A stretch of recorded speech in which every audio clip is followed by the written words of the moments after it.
giving you the real from A to Z surrounding the Dallas Cowboys. News, updates, rumors, transactions, takes, and more.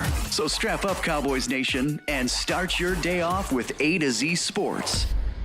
Live with Will Steele. 3, 2, 1. Here we go.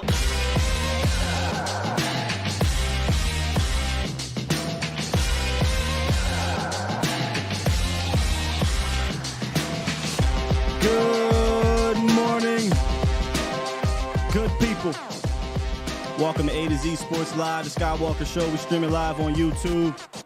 And of course, I am your host, Will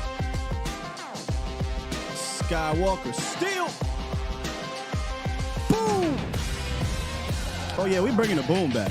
We bringing the boom back. Ugly game. It's Tape Tuesday. We can't burn it. We got to check it out. So I brought my brother from another, Akoye Media, in the building at the top. I shouldn't even say the top. After the roundup, we'll bring him through. Low key, we were just in the back, essentially doing the show. So my apologies for being late. But we were basically talking about all of this, man. When we get together, like I told y'all, we could talk ball for a long time. Lost track of time. But we good to go. It's cool. And I'm gonna tell you something right now. If Restream decides to act funky, if YouTube decides that, we coming back. You're getting this work today. So don't go anywhere. Stick around. In the roundup, it's essentially all injury-related news. A lot of not good news coming out of it. And then possibly a domino effect of a certain injury that could do something that we kind of been talking about for the last couple seasons in regards to one Michael Parsons. So stick around for all of that. What's good, Bomb Squad? Bomb Squad! I didn't say what's up to y'all yesterday either. You know, after that game, I was mind discombobulated. But we back in this thing.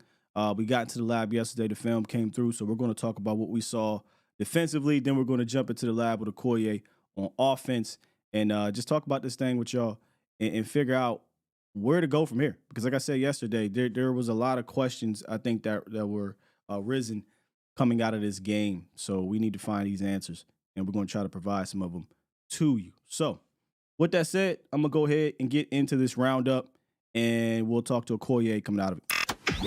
It's time! It's time! It's time! It's time! Time. It's time! It is time for... It's time for the morning roundup. Round 'em up, boys. Let me talk to you! Let me talk to you, Cowboys Nation. This sucks, man. This sucks. CJ Goodwin. We had a couple specialty losses coming out of that game, and he was the Cowboys special teams ace. He is lost for the year with a pec tear, I believe. He's been around for a little bit now with the Cowboys. I think he came here in 2018 or 19, somewhere around there, and he's just been one of the best special team guys in the league ever since. You're talking about Slater, and then I think Goodwin is right up there with anyone, because no other way you're staying on somebody's team for that long, have a 10-year career where you don't even play defense. He flat out came out and told us years ago when he came on the show, he was like, hey, man, I ain't a good cornerback. This is what I do. This is how I feed my family. And he plays it at a high level. And not only is he good on the field, but he's so good for those young players in that room and in that locker room. And he's trusted by John Fossil. So big loss for the Cowboys on special teams. He will 100% be missed. But next man up, right? Noah Igbenogany is a guy they brought in here that has a lot of special teams ability. So we'll see what he can do out there. Another guy, the Cowboys, say lost, but I don't know what's going on with Kevontae Turpin. Was reported he had a high ankle sprain, right? But then coach didn't rule him out for Monday's game, which is a bit of a shocker to me.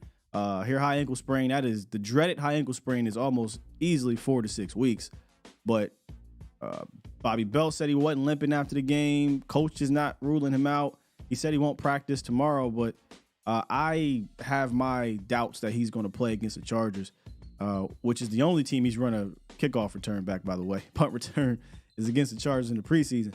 So right now on a Tuesday, I don't really expect to see Kevontae Turpin out on the field. But let's hope he gets back because he was the only one who scored a touchdown. And when he's been involved in the offenses this season, his packages have worked, in my opinion. But it is what it is. The big one, though. The big one coming out of Sunday's game was the LVE neck injury. And I talked to Dr. Boothby about this. Make sure y'all check that out after the show, okay? We talked about his chronic injuries. He came into the league with the neck issues. Akoye had a fantastic point about his game over the last few weeks because we came out of the Cardinals game, by the way. He's been playing better since then, right? Saying, hey, we need you more downhill. We need you more physical. But then this happens. He's potentially going to be out 4 to 6 weeks. Going to IR is what it looks like. And a room that was already thin just got thinner. You know, you could not afford to lose LVE. This is not the way you want to see young players get on the field if you're one of those who was like out on LVE, right? A lot of us were definitely down on him, but he's played better. We got to call it a spade a spade. He's played better since that game. And this kind of reminds me of the Anthony Brown situation, right? Last year, a lot of people were ready to just, hey, cut him, trade him, whatever. And I was like, look, I get, let's see what the young guys got, but we can't afford to be cutting these players. We just want to see what someone else could possibly do while they're on the team.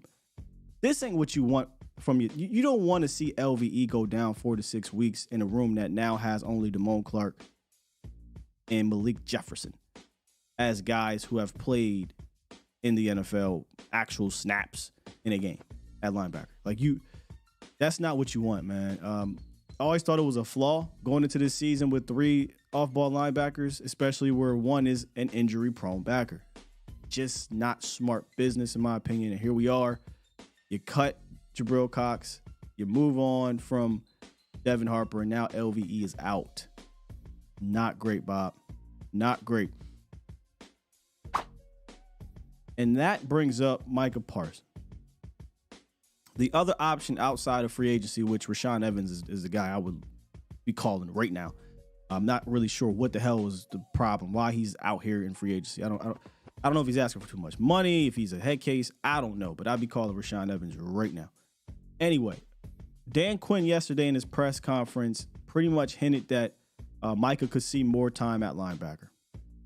If you've been following me, if you've been following Skywalker Steele since 2021, you know that version of Micah, linebacker Micah, that comes down and rushes the passer, is my favorite version of Micah.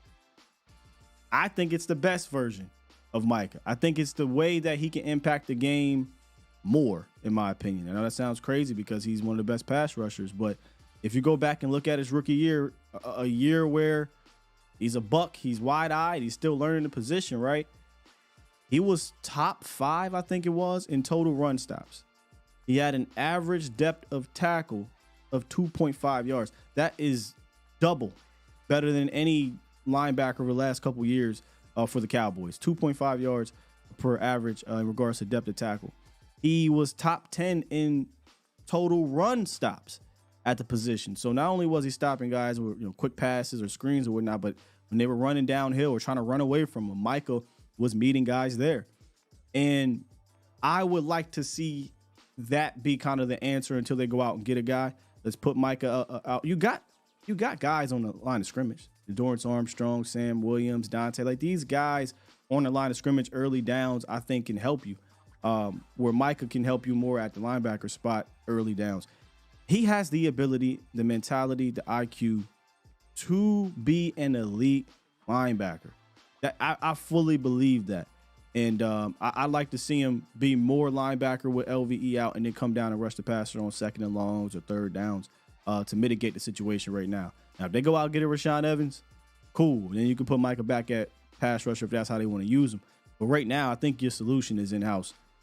If I had to guess, Akoye. So let's go ahead and bring Akoye up in here and get his thoughts on this. First of all, good morning, good brother. How you doing, man?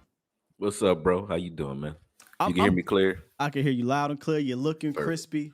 The film man. is crispy. Back in my studio, man. Happy.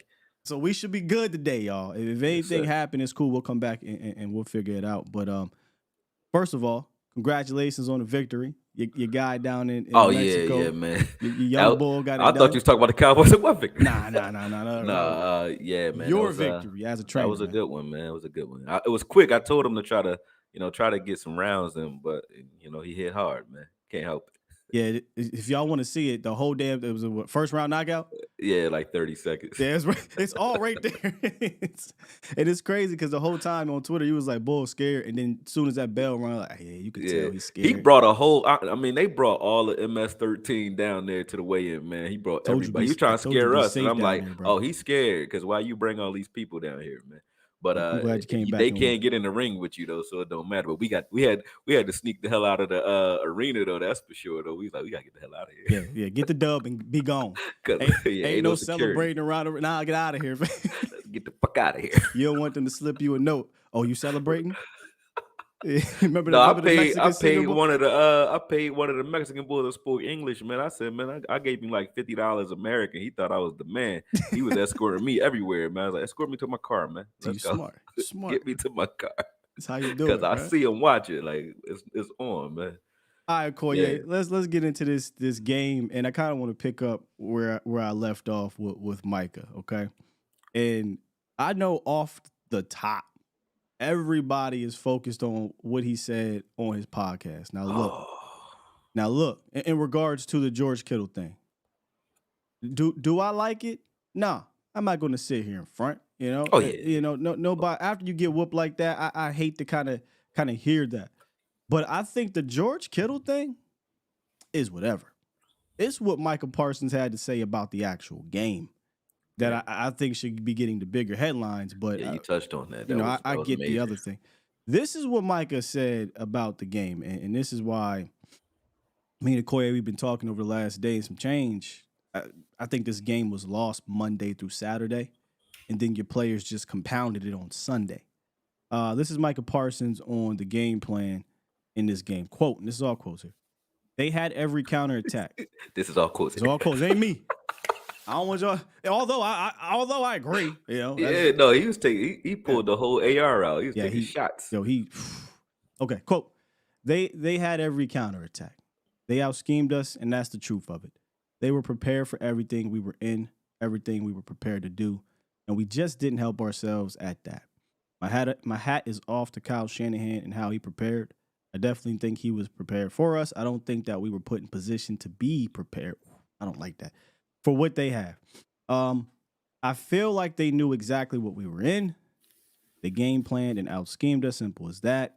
More of the same. He says only the players know what is going on out there at the end of the day. And I'm not going to go too in-depth into it, but that's just what it is. Look, he had some interesting quotes after the game. He had a interesting quote about George Kittle. But that one, that's the one. And when we watched the tape, Akoye, you kind of saw a team that just got out-coached on both sides, but we're talking about on this side of the ball for right now, out-coached, and they had no answers whatsoever. And that was shocking because Dan Quinn knows his coordinator, knows his team. You run up against them 3 times, and they just pretty much bent you over your lap and whooped you. Yeah. So what'd you see on film defensively, whether it be physically or schematically? What were some of your notes you took away from that game? Defensively, number one, I felt like we played off too much. I talked to behind the scenes or whatever, and we was talking about Gilmore playing 15 to 20 yards off the ball. And if we were going to bring Gilmore here to do that, we could have kept Anthony Brown because that's what we were complaining about with him. Yeah. I think that they respected Ayuk's speed, rightfully so, but they should have switched and put Bland, in my opinion, Bland on Ayuk, and so that they can keep their aggressive style. I think that there's too much going into Diggs being injured, and the adjustments that they're not making was to go vanilla with the secondary because I mean, I counted, man. We ran cover. Just like we ran shotgun on offense way too much, we ran cover 3 all day, but cover 3 soft shell. Soft, you weren't even. You didn't even disguise it. You didn't come down and press. None of that. It's just, until we got into the red zone, that's when we started to get tight. But that's because you got no choice. You know what I mean? So that stood out crazy to me. LV, I will say he stepped up since we criticized him. You actually talked about that. We Mm-hmm. criticized him a lot. He responded. He did what he was supposed to do this game. As far as the run is concerned, he was far more aggressive. But we also said when we were criticizing him that the reason he's not playing like he was in his rookie years because he was afraid to get injured. And 2 games, a game and a half or a game and 3/4 into playing that aggressive style that we He wanted got from injured. him, he's injured and maybe severely. So it sucks that he's hurt. It sucks that to be right in that aspect of the game, but LV did his thing. Hankins as well. I think Hankins is Yep. probably the only lineman that came to play. Everybody else was just were they even out there? It wouldn't have even mattered. Jay Lou, I thought had a good game too. Oh, J. Lou. Um, Hankins, J. Lou, Wanye LV, Thomas, Wanye, yeah, LV. Those guys stepped up to me and did wonderful. A lot of the veteran guys who should be the guys that are calming guys down were playing, in my J-Ron. opinion, very unhinged. J-Ron Kurtz lining up all sides is like that's almost as bad. It's worse actually You had to than stop. Jalen Tolbert lining up off sides because he was a rookie doing it. You are a veteran on the defensive side of the ball. It's like the easiest thing in the world to do is just look over, and they let you jump off and get back on I was on sides if you TV need like, to. bro, You back just up. look over. Yeah, just look over. You got it. Yeah. And we actually made a stop on that play, which Yep. was crazy. And then also he got the personal foul penalty due to standing over C-Mac. That was weird. That was a weird call. It was weird call. True. I feel like and also Dono got 2 penalties. Our veterans got us penalties that they shouldn't have gotten us early in the game. I felt like they were the ones that were a little too anxious for this game, and they need to be the voice of reason that's settling these guys down, getting them in position, and making sure we play the right way. And they didn't do that. Let me Go ahead. Let me tell you about a play that I watched J-Ron Curse. It kind of ticked me off a little bit, and it was a trick play. It was a trick play, honestly. So look, I'm not going to go too crazy on him because that wasn't on film. However, everybody played it well, played it right, except J-Ron. On broadcast, it initially looks like he stepped down. Yeah, it looks where like he was going. It looks like Jordan Lewis was the No, culprit. he's in but cover he 3. Wasn't.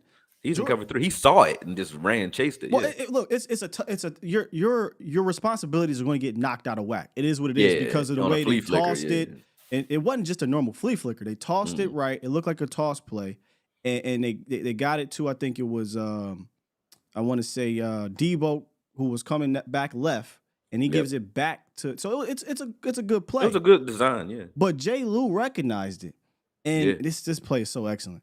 So you got I think it was Kittle, right, who's running that kind of fake block and we're running the seam, but people don't realize behind him is McCaffrey. So if Jay Lou picks up Kittle, McCaffrey's wide open. He probably walks in for a touchdown too. So Jay Lou understands that, and he kind of makes sure I play both and give enough time for my safety to recognize that and get over the top.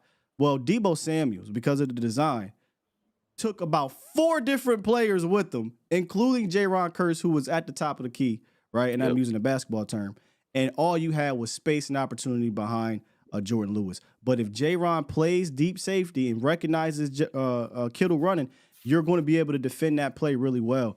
But just a fantastic call and just not a great recognition from J-Ron. Well, I will say this to save J-Ron in this instance. No, he didn't play that well. You're right. But what the hell is J-Ron doing at single high safety? I don't know. He don't have that sideline to sideline speed to do that in the first place. So what is he doing up there anyway? Wanye Thomas, anybody, you know what I'm saying? Put him up there if you want to play that. You know what I mean?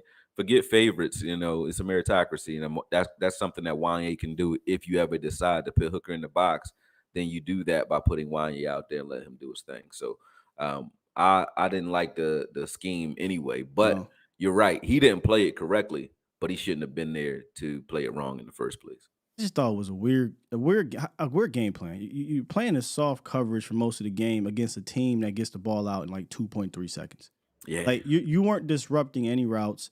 You weren't disguising any coverages. Brock Purdy all game was just dropping back. Barely did he have to hitch. I mean, barely did he have to come off of his first read in this game because the first read found some space and you didn't get enough pressure right away.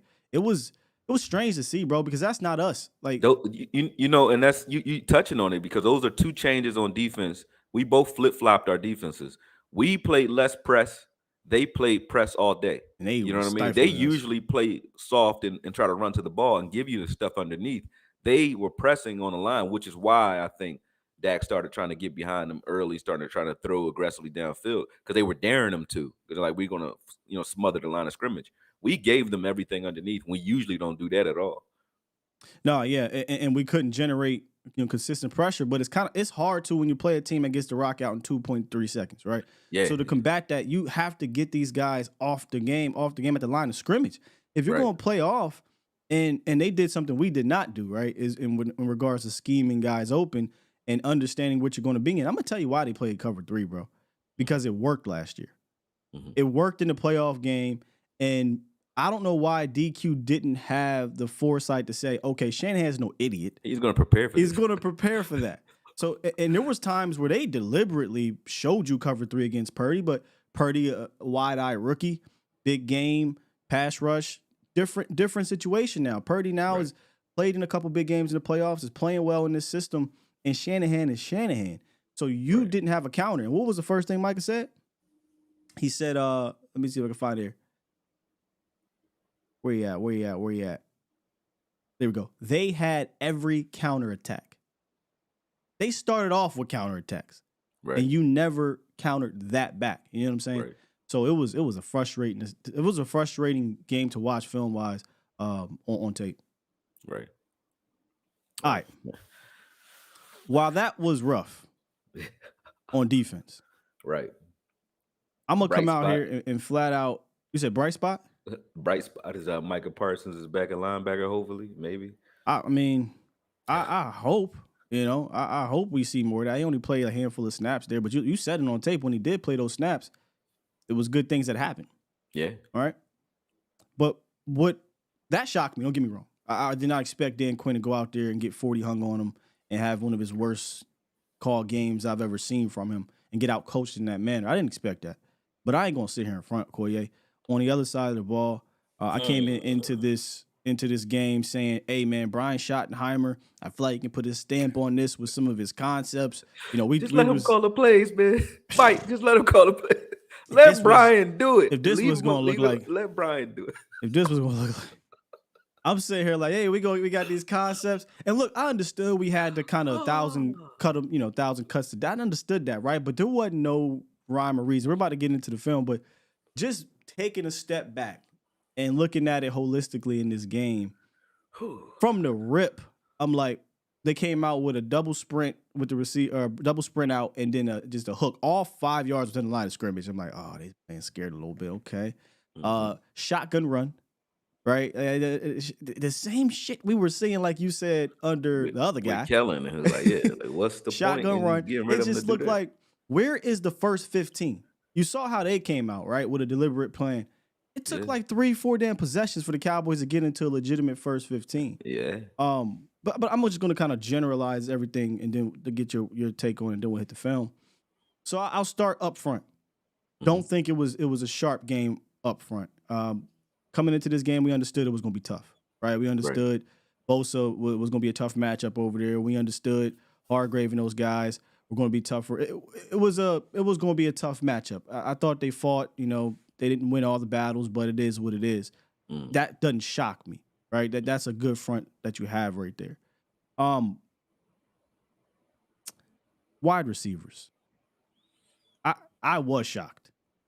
I thought all that man you were talking about they were playing, I thought we'd be able to shake loose a little better. Yeah. We weren't able to shake loose in this one. Nah. Couldn't get off the line of scrimmage.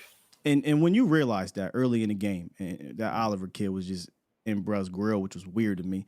But once you realize that's what he do though. That's what he good at. Yeah, but I didn't expect him to play that well against him early on. I'm talking about CeeDee Lamb.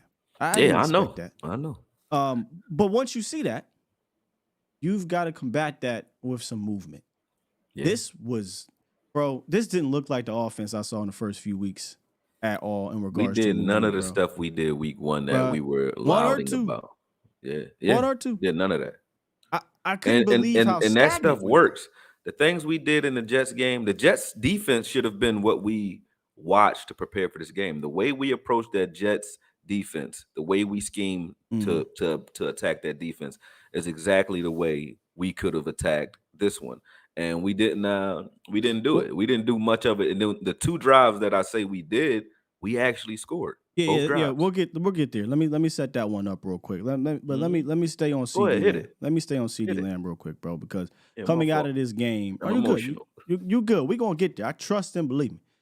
Coming out of this game, CD Lamb has been showing his frustrations. Right. There's clearly frustrations, bro, and I get it. Right.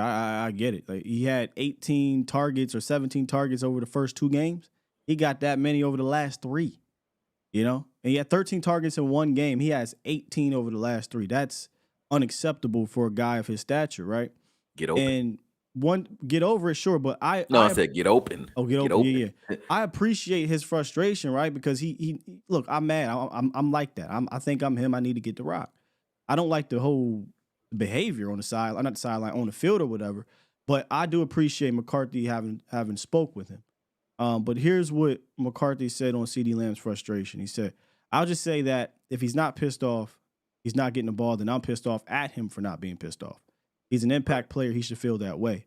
But how you handle things and how you move forward, how you affect others, there's so many good things that come out of that. I'm fully aware of it, and it was frustrating. It was frustrating not doing your part on offense. I felt that. So they're not ignoring this, nor should they ignore it. Because how many times against San Fran did we say over the years, hey, you got to put the ball in your best player's hands? Right? And whether that be scheming him open or Dak just saying, F it, I'm spamming him. And last year we spammed him. The first couple games we kind of spammed him. In the first game, not necessarily, but this game we did not. Bro, tell me why I'm about to show these plays from the first 2 weeks. What went through their mind to just completely abandon these particular plays in week 1 and week 2? And I'm talking about the plays against the Giants and the Jets. Like, why do you think they didn't utilize Lamb in that manner? I mean, to me, it's like I think they got frustrated when they put the defense out there first, right? And not trying to deflect this to the defense. I'm just saying they trusted the defense. They put them out there to kind of set the tone because they felt like that's their strongest piece. And then when they wet the bed, it's like the offense went into anxiety mode, trying to get everything back, thinking that this is going to be a shootout or a race when it didn't have to be. If they'd have just stuck to what we do, and slowed everything down and move methodically like we want to, I think that we could have done more to get CD open. And we weren't running from under center. I don't think that we were running our game plan. And I spoke to you about this too. I know we weren't, because I know that they didn't come into this game saying, let's run the ball 2 times in the first half. There's no way that they came into this game thinking that. So that because of the domino effect that started in the beginning of the game, it just started going downhill. And I think Dak and those guys, and Dak and McCarthy, were trying to get everything back. He kept taking aggressive plays, trying to give Dak confidence in the game. But I think the way we used to give Tony Romo confidence in games was give him easy completions early, a lot of easy completions, hitch routes, slant routes. Yeah, you give him the easy completions, screen passes. One screen in that whole game. Give him yardage. He's getting movement. The ball is moving. Give the ball to the tight end, even when you have looks down the field. Throw the ball to the tight end anyway. Get this defense trying to smother the line of scrimmage even more post snap. And we, instead of doing that, we kept trying to push the ball with no plan. Yeah, that's just what bugged me. On fly routes at that. So it was just, and even the one that he threw when Dak rolls out to the left, and I got it on film, but he threw. Yeah, CD broke open in the middle of the field, wide open, just standing there, and I'm like, it was a scramble drill. Yeah, he settled down and just look at CD. It's right there, boom. It's a scramble drill. So you gotta kind of. I wouldn't have made the throw to. You're not making that throw. I don't know if anybody except for maybe Pat or maybe Josh is making that throw. But I don't know why he tried to make that throw. I think they were trying to get Cooks involved. They were trying to get him going in that way, but you got to have a plan. But this is not a dumb defense. Yeah. They know Cooks is out there. Nah, this is not a dumb defense. We talked about dagger routes, dagger concepts, and sail routes, and these are common things that are run in the NFL. You didn't run a single one of those. Mm-hmm. Not a single one. You have to have route combinations against that defense because they're too quick, too fast, too smart, and they understand what you're going to do. So if you're going to be static, you're not going to do pre-snap motion or any of that. You're not going to rub. Yeah, you're not going to rub. You're just going to help these dudes out. If you go look at the successful touchdown drive, right? Mm-hmm. The drive where Devontae Turpin scores. Guess what they did? They used motion for leverage. Right. Devontae Turpin. They ran a jet sweep with Brandon Cooks. They ran a whip route on Ferguson. Ferguson don't get it. I'm sorry, he's not getting enough love in my opinion. Jake Ferguson routed up Fred Warner. That ain't easy to do. Right. Routed up Fred Warner and got yak after the fact. Yeah. You know? Let him eat. Let him eat. They moved the pocket with a sprint out. I think it was to Brandon Cooks to move. All those things, right? Use motion for leverage, jet sweep, whip route, move the pocket. How many times you think we saw that after that, Akoye? Never again. How many times did you think we ran any of that? Make them stop it. If something works, make them stop you. There's a same thing.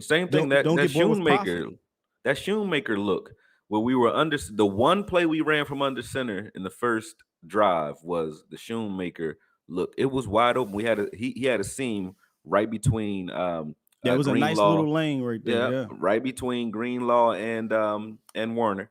And if Dak just puts the ball on Shoemaker, either on him or make it run. Yeah, if he just puts it on him, Shoemaker has another 10 yards before they tackle him. You do that same thing with. Why are we even throwing the Shoemaker anyway? I don't know. He drops the ball every time you throw him the ball anyway. So stop throwing him the ball right now. Let him work his way into the offense like you're doing Deuce and these other toys that we have that we don't use. Let him work his way into the offense and use him as a blocker. And let Ferguson do what Ferguson's been showing us he can do, which is, route guys up and get us yak. And Ferguson looks like a top tight end if you give him the ball. You know what I mean? So it's a lot to be had or seen on film. The good thing is the things that we seeing on film, that the opportunities missed on film are opportunities for this offense to be effective if we start hitting those. If they recognize them. Not what they ran out there on Sunday night. I don't think so. No, I mean there was opportunities even in that game. Even though I didn't like the scheme, I was just about to say the way we did it. There still was opportunities in opportunities and in the plan. The plan was just bad. Because you luck up on an opportunity don't mean that plan was a good, the plan was bad. The plan was bad. The plan was god awful. Like you said, I don't think they went in that game thinking, we only going to run the ball a handful of times, right? And then they did it all out of shotgun, it felt like. Right. This offense did not look like the offense from the first 2 weeks. And I said this in the post game, and I said this yesterday. Dak is not a hero ball quarterback. Like, you cannot go into these games against that type of defense and expect him to play hero ball. That's not who he is. And I feel like he's a bit too – this kind of reminds me of when he came off of his calf injury in 2021. Right. We're looking a bit too robotic, at least in that game. We looked a bit too robotic. I think he's too tied to this system in the sense of 1, 2, 3. This is where the read's telling me to go, and that sounds contradicting, right? I get it. You know what I'm saying? Like, hey, my footwork's telling me this, yada yada yada. But I need your head to say, F Michael Gallup. Mm-hmm. Where's CD Lamb? Right. Well, in this game though, his footwork was ass anyway. It was bad. Like his footwork was bad because we were in the shotgun most of the game, but. You're right. Like target your playmakers early and often. 4 targets for CeeDee Lamb is unacceptable. Yeah, that's pretty bad, man. It's unacceptable, bro. He should have had 15, 20 targets, and just if we lose that way, if we lose getting the ball into TP and CD's hands, then that's on them for not making plays with the opportunities they got. Speaking of which, I know you're very vocal about Tony. You can't fumble the rock. When you get your best run of the game, you can't fumble the rock. I gave him that. Zeke has fumbled. I gave him that. Sure, I gave him that. My problem with Tony is burst. I'm serious. It's not there. And vision. There's running plays. He had 2 running plays. That toss play, him cutting back was goofy. That was a touchdown. That's a touchdown a year ago. I didn't understand why he cut TP that would have back scored off that a year ago. I'm like, where the blocks were set up. Tyler Smith threw Fred Warner 20 yards up the field, and you have Tyron Smith not having to block anybody because Lenore were trying to get out of the way. So you just get behind Tyler Smith and run. He would have ran right up the sideline. What he cut back for made no sense. None. Bad vision. Bad. Then when you look at there's another play where Ward is on the outside. I got this play too, but Ward's on the outside, and he did it again. He has Hunter in front of him. Hunter blocks Greenlaw, and now it's just you and Ward. He looks to run away from contact. If Zeke sees, or any Rico sees, it doesn't matter. Hunter sees, it doesn't matter what running back it is. If a running back who likes contact sees a cornerback in you, it's just you in the corner, you run to that. He cut back in to get away from Shavarius Ward. You put your hat down. Because he trucked old boy, I don't know if it was Ward, a couple years ago in the playoffs. Run right at him. Yeah. Run right at him. Yeah, his game was frustrating, and his usage as well. Like, you ran a screen where he popped a big play. That's the 5th game in a row. Now you said there's no burst there, but he's one of the only running backs that has a 15-plus yard run in every game of the season. Well, in comparison to his own burst, right. He don't got Zeke burst, but a comparison to we haven't seen the 50-yard run. To know, yeah. Some of the plays that we've seen them tee up for him, like TP with 23, 24 carries in games. Can you imagine if you would have gave the TP of last year 20 carries in a game? How many yards he would have had? We saw that. I mean, this year when he's gotten the rock, I think over. No, I mean he gotten it, but he only had 122 yards. Is what I mean. There was like hard fought 100-yard games because he's the guy now. Last year when he totaled the rock, I think 20 times. It's very similar games, right? Where you're the guy. You're not going to run 25 yards every play. But you cannot give up on the run in this game, especially not when it's still within reach. And I've been saying this for a while. You got a stable of backs, okay? Right. Rico Dowdle, Tony Pollard, Deuce Vaughn. And you Hunter, need to involve Hunter Lipke. Yeah, you need to involve all these guys every game so you don't get away from. You know how many dudes carried the ball? And granted, I get it was a blowout. But you know how many dudes carried the ball for the Niners? 5. Probably 6. Yeah. 5 guys touched the rock for the Niners on the ground. So they have a stable. Oh, Elijah Mitchell's out? Nope, no problem. Mason comes in. And he gives them a physicality. And what happens by the end of the game? He breaks a 26-yarder because they didn't give up on the run. Yeah, and defense gave up on the run. Yeah, with defense they gave up on the run. Yeah, they gave up. They laid down on that one. But yeah, it was frustrating. So let's go ahead and hit this film room. Tee it up. That was I hate when we lose. That was the most sad lead into our film ever, right there. Yeah, because let's just get to this goddamn looking film. at the Nobody want to watch it. Like, I don't even want to. Let's get to this. It was rough. And what's crazy though is, at least for the offense side of the ball, it was a pretty short one because the game was like they took all the offensive starters out at the 4th quarter. Yeah, I've never seen that. That's what we do. Yeah. I've never seen that.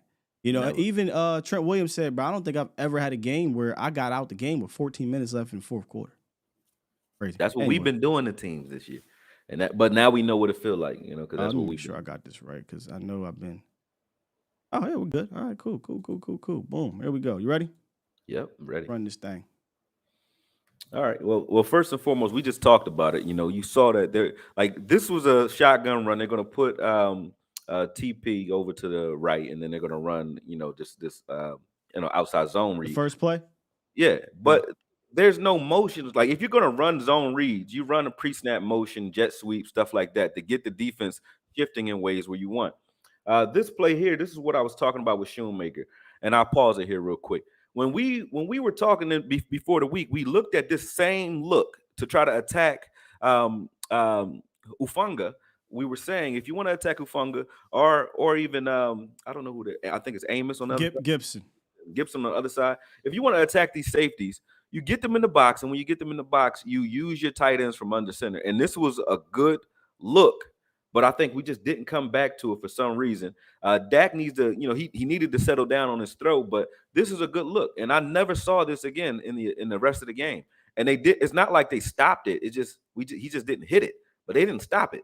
this is a lane here for Shoemaker, which we already spoke on. But why are we throwing the ball to Shoon on a regular basis or this early in the game anyway? When McCarthy seems to not trust rookies too early in the first place, I don't know why he's I feel like we're trying to justify the second round pick, maybe. that's maybe what it is, because I don't get why we're tossing him the ball. Now Dak has to put that ball on him. And if he does, I just put that arrow there There you because go. if he puts that ball on him, there's 10, maybe 10 Oh more no, yards. he's definitely getting tackled. But I thought the arrow was for a throw it there. Either he needs to put it on his chest or lead him up that way. But you can't sail it. Yeah. If he put that ball on him, he was going to get a couple more yards.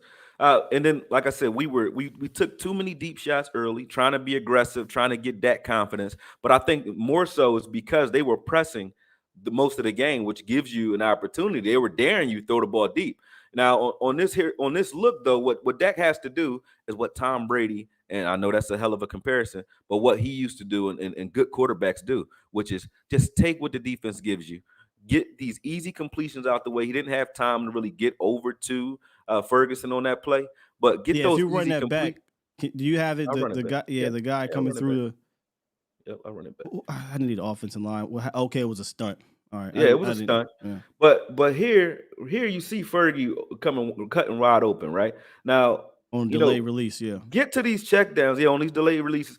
Get to these and just take what the defense gives you and live to fight another day. You know what I mean? Like every time they pressed us, Dak went deep, almost every time, and it was never a look deep. And then if you're gonna have that where a guy is pressing you, if you're Gallup, if you're CD, you gotta love that. Dez used to want it. Like if you got to the line of scrimmage and you were pressing Dez wanted that. So if you do have those opportunities and you are a receiver that's wanting to get paid or already has been paid on this team, you got to love when a guy presses you. You can't just say, well, we can say it, but obviously, So essentially you got to take that shot there. Like I mean, it's one-on-one. You got to get open too, though. You do got to get open, but you got to give your guy a chance. Yeah, he gave him a chance, but you got to get open and make it count.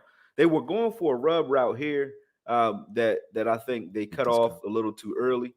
They didn't really get enough space. The spacing was off, I think, and I think we used to have problems with the spacing with Kellen as well. But they were going for a rub there, and they just didn't get in Greenlaw's way, so he was able to blow that up. And I'm pointing out a lot of these plays, aren't like schemed to do anything. They're just guys lining up.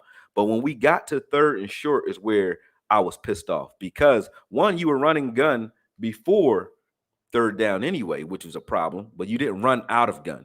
So when you got to these third and short situations, if you weren't running out of shotgun and you're not going to run out of shotgun on these third and shorts, or at least play action on these third and shorts, you're making it too easy on the defense to figure out what you're trying to do. You know what I mean? Like on third and short, we should be under center so that you have options. You can play action or you can actually run the ball. And every time we got to third and short, we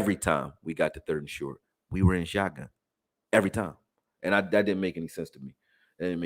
So when you look at this play, they were trying to hit Cooks on this all slants route, but Fred Warner, who he is who he is. He gets underneath this, and Dak sees it and holds the ball, which was, good that he does that.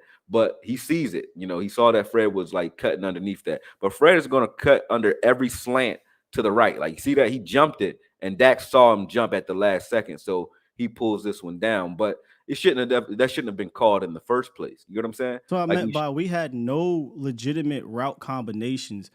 As you're showing that play pre-snap, that would have been a perfect time for one of those sail routes, or a perfect time for one of those dagger concepts that we were talking about. They're susceptible to that. Right. We just weren't doing it. Right. Now, this is the play everybody was pissed off at TP about. I just think this was a hell of a play by Fred Warner. Not Fred. Fred he's a monster. He gets rid of Biadasz on this play and still makes this play. How fast they get down. Yeah. He gets rid of him and he punches this ball out. But this was our first run from under center, and this is how it went. So that's probably where some of the discouragement came from in the game, why we ran so much shotgun. But it worked. And why we didn't run the ball as much in the first half. I think that's part of the reason we only ran the ball twice.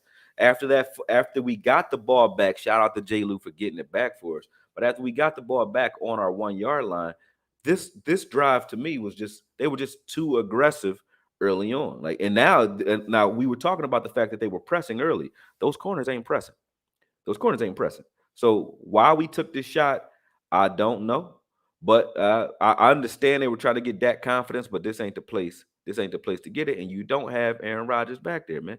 And that's not a shot at Dak. I think, like I said before, you use Dak as effectively as possible. You use Dak under center, and I think Dak can give you everything you're looking for. We didn't put him in position to win. We didn't put him in position to do what he does. And it makes no sense because the games where you can be aggressive as a quarterback are the games where you're playing teams that aren't that good, right? That's when you do this type of stuff. When you're playing a team that's sound, you rein it in. Even good quarterbacks do that. When Aaron Rodgers beat this team in 2021, when Aaron Rodgers was in Green Bay, he beat this team in 2021. He had 160 yards or something like that throwing. In the playoffs, they ran regular season. He ran the ball the entire game. They just kept running the ball. They pounded the ball the entire game. They put him in. So even good quarterbacks know when they hand the ball off and do what you have to do. And I think we put Dak in position to be too aggressive in this game, and it served against him. It worked against him. Here's another 3rd and short though, just to give you a look at that. We ran a mesh rail concept, which I liked the concept. It was good, right? And we actually tried a rub route here. And I felt like we got discouraged every time these things didn't work. We didn't come back. We didn't come back to this rub either. Fred Warner was ready for that rub. He saw it coming. He jumps it. He jumped the rub right there. Boom. And CD had to jump in the air. So Dak is stuck on CD so much. He was bracketed. He doesn't see TP right there up the seam on Greenlaw. Throw this ball to TP inside right here with if you can see my cursor. Can you see this cursor? I can't see your cursor, but I can see the arrows. Well, you can see the arrow. If he puts that ball on TP, even if he misses, I'm happy that he takes that shot. But he doesn't take this shot. He pulls the ball down and lets Fred Warner sack him. Because he was stuck on, and Dak hasn't been doing this. And he also has Ferguson on the other side of that rub too. You cannot throw cross body to Ferg. That's pick city. Yeah, but he hasn't been doing this though all year. Dak's not. He hasn't been stuck on a receiver or staring guys down all season. Even have. I mean, if you run that back, I thought Hufanga wasn't in the middle of the field. Hufanga's picking that too. You got to just throw that away. You gotta live to fight another day. Hufanga couldn't have got to it if he throws it before he starts to float over. He took Hufanga to the ball. If he stands there and if right now he's looking at let me go back a little bit. Let me show you what I'm talking about. Before he rolls out. So right after this, let me see. Still too far up. The still shot, I thought Hufanga just stayed middle of the field. Here we go. Watch this. Nothing's there. Reset. Here. So here when he pulls this ball down there, boom. Stop your feet right here. Stop running. He floats over to the sideline. Once he does that, Hufanga's going to follow him across the field. But before right when Tyron Smith gets rid of the rusher, he could have just floated over just a second, resets his feet and throws his ball. But he tried to stay with CD Lamb. So when he pump fakes and tries to stay with CD Lamb, that's what got him in trouble right there, man. Gotcha. And maybe you're right. Maybe Hufanga gets to that, but I still would have took that shot over standing there and holding on to CD for so long, man. Throw it away. He has a problem with throwing either or.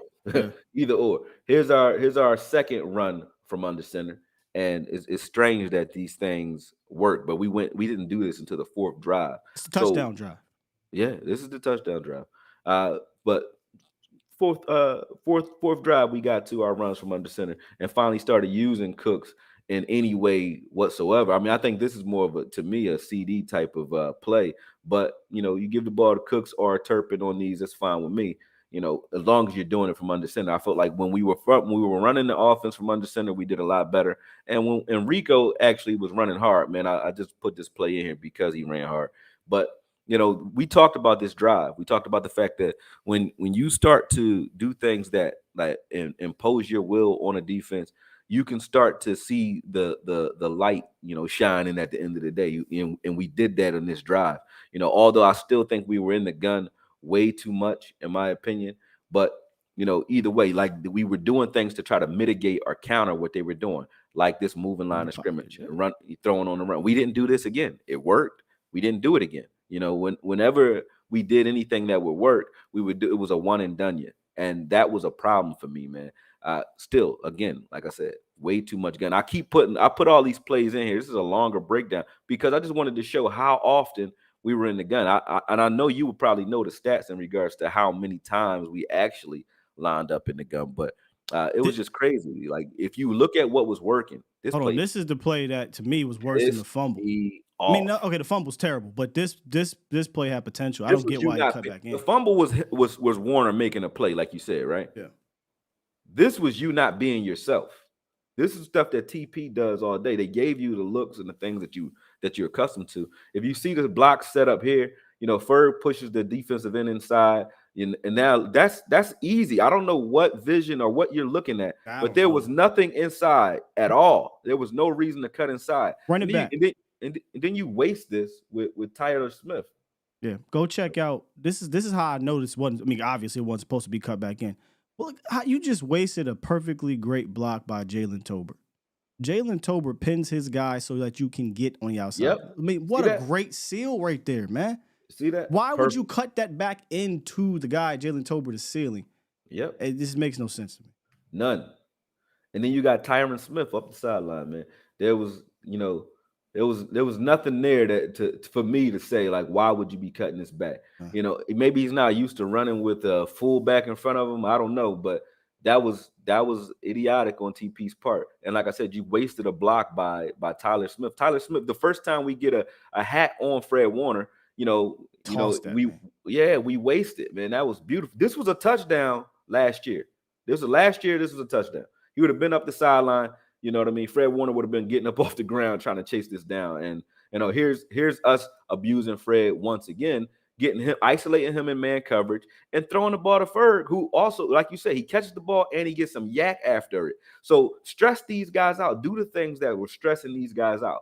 We did none of that again. Like we never went back to any of this stuff that was working in this drive. And to me, that was like insane. It was insane to me. Yeah. That's insane. This what I mean? Things we were talking about years past. Like when things work with this team, we don't go back to it for whatever reason. Right. So, like for everybody, for the argument that we had for getting rid of Zeke and all that, I didn't have a problem with us to listen. You gonna do it. But you have to get a back in there that runs to contact at some point. You got one. His name is Rico Dowdle. There you go.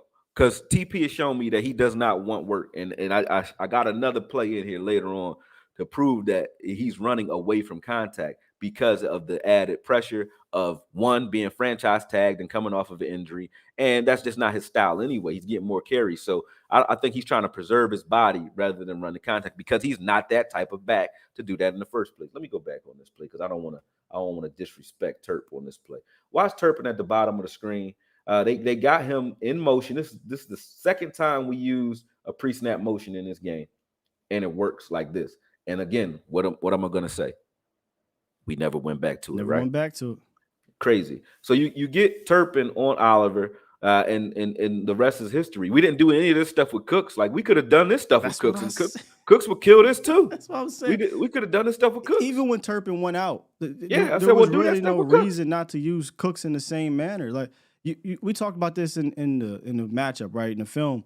When we were studying this team, like you have to utilize pre-snap motion to identify and get these linebackers off their reads. If you're just going to be stagnant, it's not going to work. Boom. Here, Ferg once again. I'm just showing how Fred Warner was trying to get the ball out there. But again, taking these checkdowns early was what I think we should have done earlier in the game and started to move the ball. This drive, I think we moved the ball effectively as well.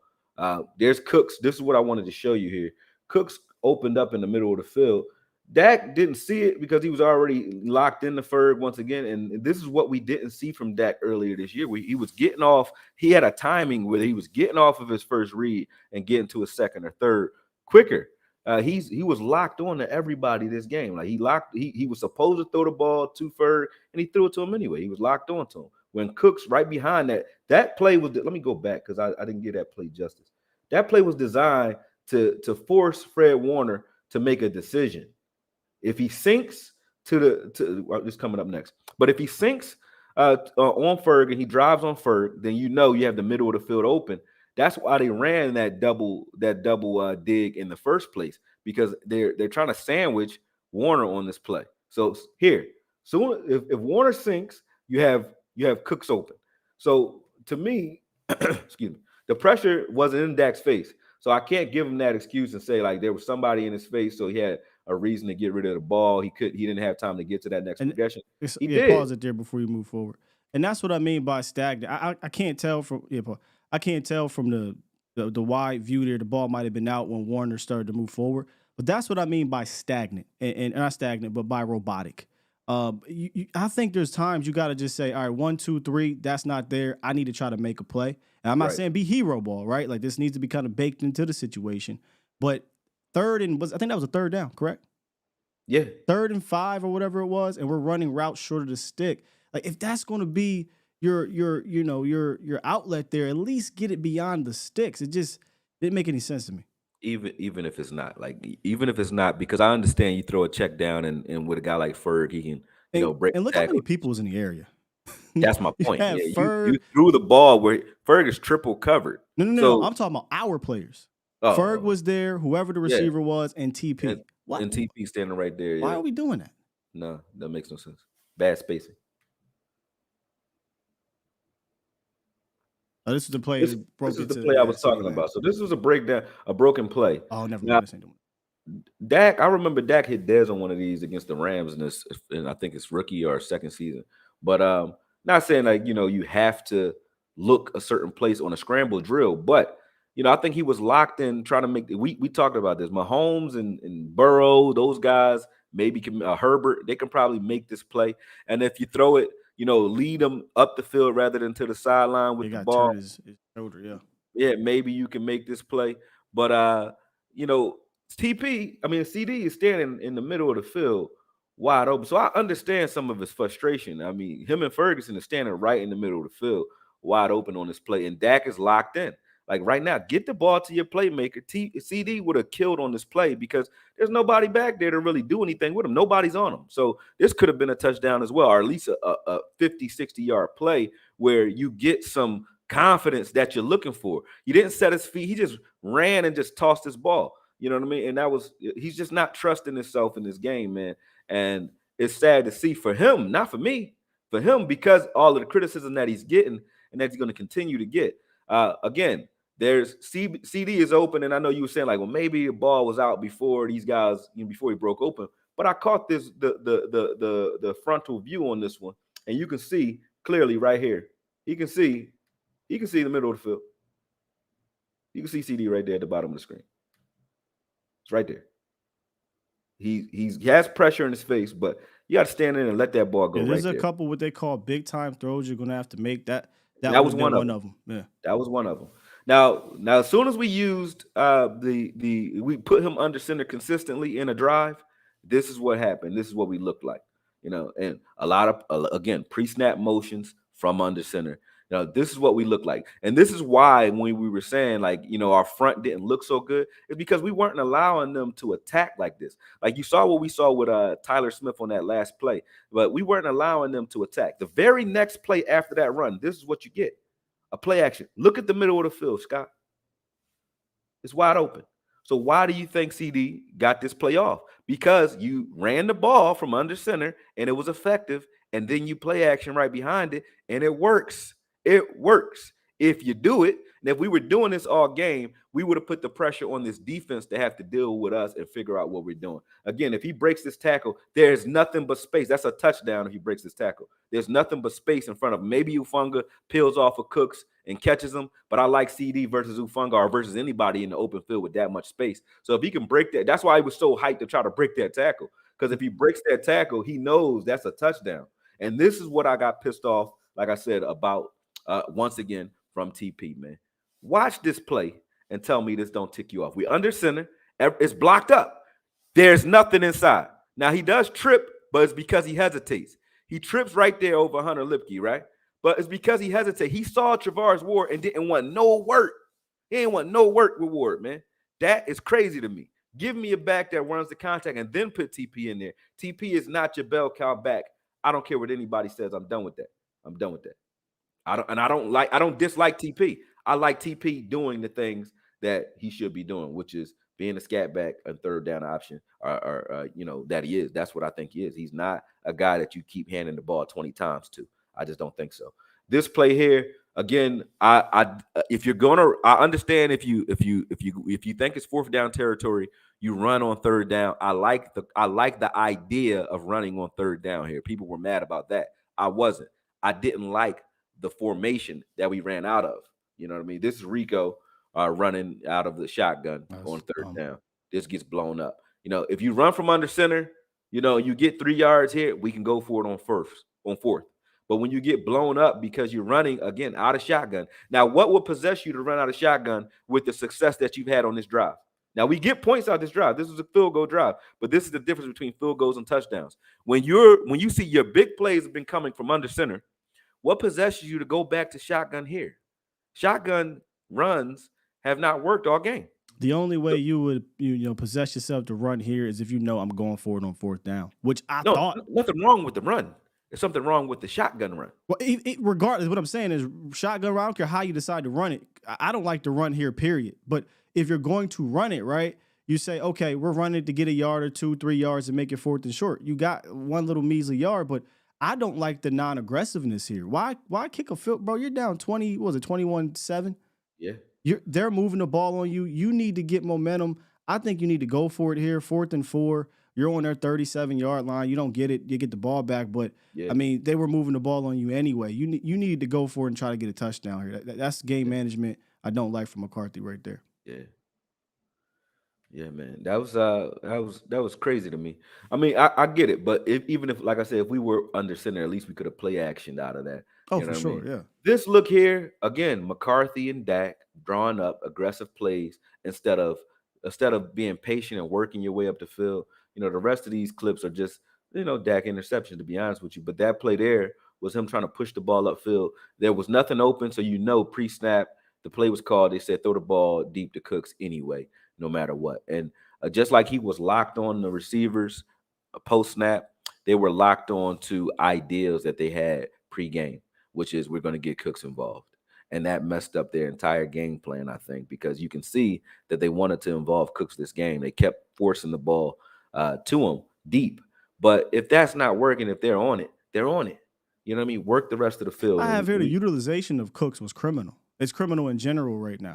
I mean, for a guy who has shown you, even when he's injured and dinged up, he can get 1,000 yards every season, everywhere he's been. He's not trending towards that this season, and that is, like you said, he doesn't even have 100 yards. And coming into this game, his yards run per route was less than 1 yard. It was 0.5. Yeah. And a lot of this game, because we're not showing every play, but you show some of the big shots. Most of his runs were quick slants. They were all within 5 to 6 yards of the line of scrimmage, and not any type of deep overs, not any route combinations. And throw him a hitch route, something. Even if I don't care what you throw to, even if it's a deep hitch, yeah. Get the ball in his hand. Here, Fred Warner again taking over the middle of the field. You know what I mean? I felt like CD had an opportunity. That ball touches your hands, catch the damn ball. But, Fred Warner still did a good job, I think, distracting him on that play because I think he thought this ball was going to get knocked off course, and it didn't. And that took his concentration off that ball. You know what I mean? So I would have used Lamb as a decoy a lot in this game, and they just didn't, man. Yeah. But the very next play after that drop is why I put that there. Here, no separation there by Gallup. He throws the slant anyway, and, the rest is history. It looks like a replay of the playoff game where Lenore knocks the ball out, or I think Ward might have knocked the ball out. And check out Warner. I mean, this dude is just he nasty, man. You was right. You said he the best linebacker in the league. Unless Micah Parsons goes back to middle linebacker full time, he ain't gonna be better than him from that position. Like not, at this not point, playing it like him. Yeah. He needs some years. Yeah. This is crazy. But the reason why I say that because he beelines to take away, and this is why I would have used Lamb as a decoy. They understand what Lamb is going to do when he's in the slot and it's not a motion. They're running to the middle of the field with him. He beelines to take away Lamb. Right. Understands that the ball's not going that way, right? and gets his head around to be around the ball for the pick. Right. That's elite level stuff right there. Sickening. He's playing like a triangle defense in the middle of the field. I mean, everything from tackle to tackle and in deep middle, he's there everywhere when it comes to the pass, like everywhere. So that was crazy. I said why on this play because why the hell was this the first screen pass that we ran all game? It didn't make any sense. No sense. Great, Bro. and we did. Yo, I know you know guys in the organization, bro. You might want to call them and you know what I'm saying, tell them to start watching and paying attention to you, man, because we broke this shit down and everything that we said would work. Did it work this game? Running from under center, play action from under center, screen passes, Misdirection. Did it work this game? Yep. That's not being arrogant or pompous. I No, know we just talk about what we see on film against every team and what can work and what won't work. Bro. It works. I don't understand why you waited this late in the game to run a screen. Don't make no sense. And then to see if it would have failed, I still would have said it. But to see that it worked so effectively makes it even worse. It's like, why wouldn't you not do this 4 or 5 times a game?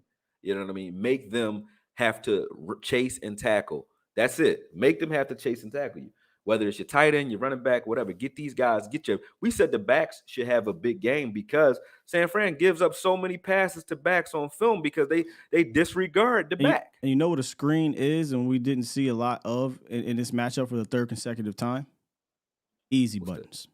Yeah. We easy buttons. Like this game, this is the game, McCarthy, that we were like, okay, we got rid of Kellen Moore because he couldn't get past this squad. You're supposed to be able to provide a lot more easy buttons, and you did. I didn't know you had this teed up. This is like just overage. I didn't really put anything in. I had the penalties early. That was a penalty by Dono. I had Micah Parsons on another play jumping off sides, but I didn't finish recording it because I was like, I'll do that later. Oh, that one, that last play though. I just wanted. This is the theme. So you've seen one, you've seen them all. Let me show you. This is what you're going to see on the defensive side of the film when I'm finished after we do this video.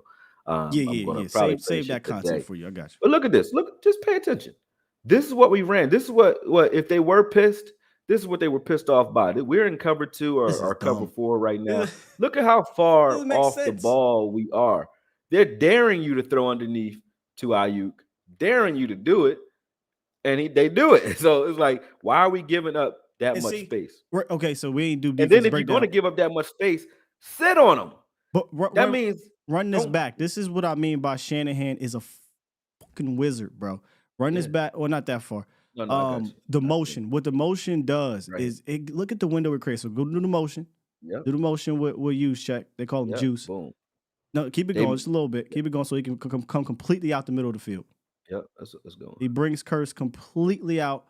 And that is, bro, look at that. Move and replace.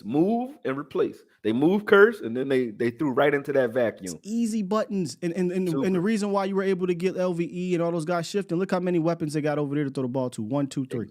So, exactly. and Purdy's not worried about that. Purdy knows. After I get this shift, LVE he's going to move with the movement over there with Christian McCaffrey. And look how far back. Purdy looks so good because he's dealing within the scheme, but they are so locked in, bro. That's why he looks good. They built a scheme around him where it makes it easy for him to move and move the ball effectively, man. And all he has to do is just pay attention to the cues, and if as long as he does, he's fine. And we were, and I can say that we were doing a lot of this stuff early in the season. Yeah, I didn't earlier in the season, so it just didn't make any sense, man. Didn't make any sense. Fantastic breakdown, brother. Thank you, bro. You said you're gonna. Oh, let me pull you back up here. You're gonna drop the defensive film. It'll be late. I'll drop this one too. I'll cut it up and drop some of this on there, and then I'll drop the defense later on the night after I finish putting all the bells and whistles on it. I didn't have time to get both sides of the ball done yesterday because that one right there. Yeah, that was a lot.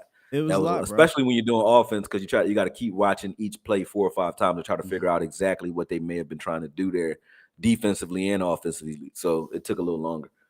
It's interesting you ended on a little bit of showing what the 49ers did. And just usually I marvel at another team when I'm preparing for that team. Right. Watching this game, I'm just sitting here looking at their side of the ball like, Got our coach, man. bruh, it's not difficult for them. And the whole point of this Texas Coast offense or whatever, it was supposed to be that you weren't making things difficult the whole entire game. I get you got to make some big time throws. You're gonna have to take some shots. Yeah. But they took too many shots, man, and they didn't get into a rhythm or a flow where they just said, listen, you're gonna have to beat us at the things we do well. We didn't do any of the things that we do well. Or we did, but we sprinkled them in there. That's not playing to your identity. And they need to sit on that, man. They got out coached. There's no other way to say it. You can say the players didn't step up, but players step up when they're in position to step up. You could say Fred Warner would have looked like crap if they would have just asked Fred Warner to play man against Fergie all day, right? But they didn't ask him to do that. They say, Fred, do what you do. Do what you're best at. You know what I'm saying? So put players in position to do what they're good at. Don't ask them to press or just beat guys in space. That's what we were doing. We were pressing and playing too aggressive on offense, trying to just put athlete on athlete. And this defense is too good for that. They can stop a guy that's isolated that way. Like if you're not scheming these guys open, giving these guys something, a defense that uses vision. They call it a vision defense. A defense that uses its eyes, give them something to look at and think about pre-snap. Move guys, make them have to make adjustments pre-snap and audibles pre-snap so that you can get guys open, so that you can create mismatches. So just like we can talk about Dak throwing interceptions, and people going to say this is an excuse, but we did not make anything easy for Dak in this game. Man, the interceptions, that game was 28-10 by the time interceptions started flowing. It was already beforehand was the frustrating part of the offense for me. Yeah. I'm showing some of these plays because there's going to be a play here in the Jets game where they use the orbit motion, and we ran orbit motion like every game except this one. We ran no motions this game. No pre-snap motion. Maybe 4 times this game I saw a pre-snap motion. This is not the defense you can remain static against, bro. Just you can't do that. You like you said. I love how you called it. You got to get them thinking, right? Right. And man, don't get bored of profit, right? And the profit was a multitude of things. Right. Your pre-snap motion worked on that touchdown. Yeah. You did some sprint outs to get Cooks involved.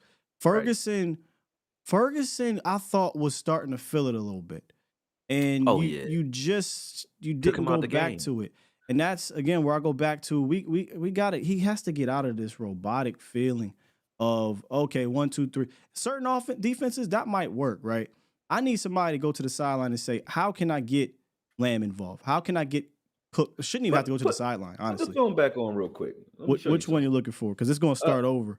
I can pull it up. I can can fast forward back to anything in any part of the footage. Here's what I'm gonna do, because I don't want to. Here's what I'm gonna do. I don't want to have it like start over. So just hold tight. Turn this off. Turn that off. I'm gonna pull that film up in here so that you can tell me where to go. All right? There you go. Good. All right, 1 second. Go ahead, hold it down for about 2 seconds here. Yeah, no problem, man. But what I'm getting at, what we're about to get at anyway, is when you want to throw the ball against a team that is this good against the pass, you don't spread them out. Oh, I wasn't even talking about that film. I was talking about the footage. Yes. No, this game right here. The same game. The 49ers game. Oh, you want me to pull yours up? My bad. I got you. I got you. Yeah, real quick. I just want to show you something real quick. For whatever reason, it went out. Are you have it up? Yes, sir. I don't know why I want black screen on me. Wait, let me see. Try one more time. Maybe. Yeah. I'm gonna take it out and I'm gonna remove the source, bring it back in. All right, I'm gonna bring it back right now.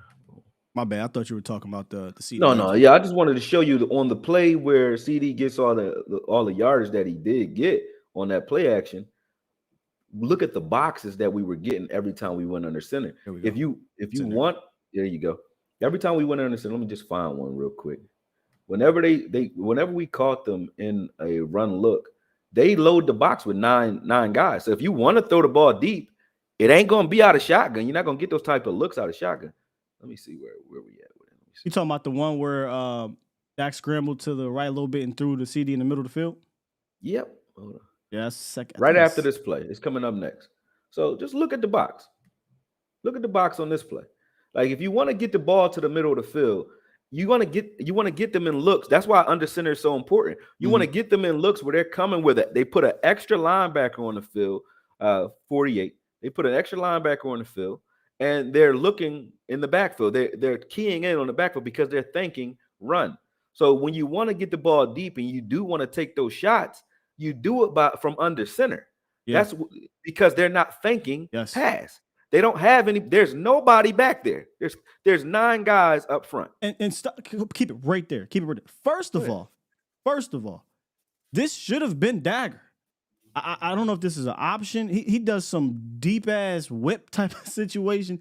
Unfortunately, I don't know if it's a comeback or whatnot. But how do you not run the Dagger here? I get that Fred Warner has his back completely turned, right, and he might be in position for it. But this is where you want to do it, because if CeeDee Lamb turns in and it's not there, I 100% guarantee you Cooks is blown by this guy. Oh yeah. On top of that, though, and you also would have got some Ufunga action if you were in the Dagger. If you were in the Dagger, you're right. Yep. Yeah, he might have paused and hesitated because there's nothing on the other side of the field at all. But Fred probably would have got under this had this been a dig in the initially because he's in good position to get there. But still, it doesn't matter. This is my point. Like, if you took a look like this 20 times a game, you're gonna do okay as if you're Dak. So from under center, Dak would destroy. I wouldn't say destroy, but it would have been a better game if we would have ran the entire scheme from under center the whole game. And I don't know if that's Dak saying he's more comfortable from shotgun. It doesn't matter. I screamed for this last season. I screamed for this season. Now, when I say he needs to be a game manager type quarterback, I meant like we used what's his name? Shit. Is his name Cooks too? Who's the Turpin? No, our quarterback, our other quarterback. Oh, Rush. Cooper Rush. How we use Cooper. I fuck up names all the time. But how we used Cooper Rush last season, man, was crazy. Everything was under center. And here's my problem with shotgun, Akoye. Because this is 2023. Teams are going to run shotgun. It is what it is. But you not 90%. Well, you have to be creative. You can't go watch how and I'm gonna bring you back here. Go watch how the Niners do it. Go watch how they do it, bro. They're not just sitting back there, everybody's static. They're motioning 79% of the time, getting you, they're creating leverage in that manner. What is Dallas doing, bro? 11 personnel, shotgun, one tight or one wide receiver, running back next to you, and we're running our play. We're not motioning. We're not doing anything. It quite literally looked like, in the game I always go back to, because that type of offense reminds me of the game against the Arizona Cardinals in 2021 at home. I don't know if you remember that game a long time ago. Cowboys did nothing to move them off of their keys. It was so just static, and that's how it was here. If you're going to run shotgun, I agree with you. You want to get under center. You need to mix it up. But don't get in shotgun and don't move a single damn soul and expect guys like Fred Warner not to know what the hell you're doing. But here's the reason, man. Let me bring it back up. No, you don't got to. Here's the reason. I say this. Do you remember 2021 when we lost to these guys? When we had Wilson. You remember that? Yeah. The one drive that worked. So the same way they understand how to attack us, we need to start understanding how to attack them based off of history. Yep. This isn't something that they figured out, or I figured out, or you figured out in this game. We saw it in the last game, and we saw it in the game in 2021. Whenever we ran our offense from under center, like even when Wilson was there, that drive where we used Wilson so effectively, they couldn't do shit in that drive. So if you watch that and you say, well, obviously, let's do more of that, not less. Yeah. So you know what they knew saying should be? Forget Carpe Omnia. Just forget that. It should be don't keep get it simple, stupid. Don't get bored with profit. Don't get bored with profit, bro. Man. Do you think the 49ers, and I get it, they were doing whatever they wanted in that game, was like, oh, all right, this worked to Ayuk or this worked to Christian McCaffrey. Let's not go back to it again because we're going to trick them with it. No. They said, this is how we're going to play it. This is what we're going to continue to do until you stop it. And then you counter off of that, man. And it felt like when we countered defensively, they countered offensively. We didn't counter shit. How do you stay in the same exact bullshit plan apparently that you had coming in the entire way, bro? Don't change nothing. It's Ain't gonna wild change to me. nothing. Nothing. That's You can't come crazy. into this game, Brian Schottenheimer, and say, "Hey, man, fortunately, we saw a similar defense against the Jets in week 2, yada yada yada, and you did nothing I honestly think from that that game." the plays that they put out there again. I don't think that those were the plays that they drew up before the game because they didn't run the ball. I don't think they were anticipating a fumble and they're back against it, so on. But we got that back. The defense, I thought I thought the defense would give it up there. They didn't. They got us the ball back, Got us which ball was a back. surprise to me.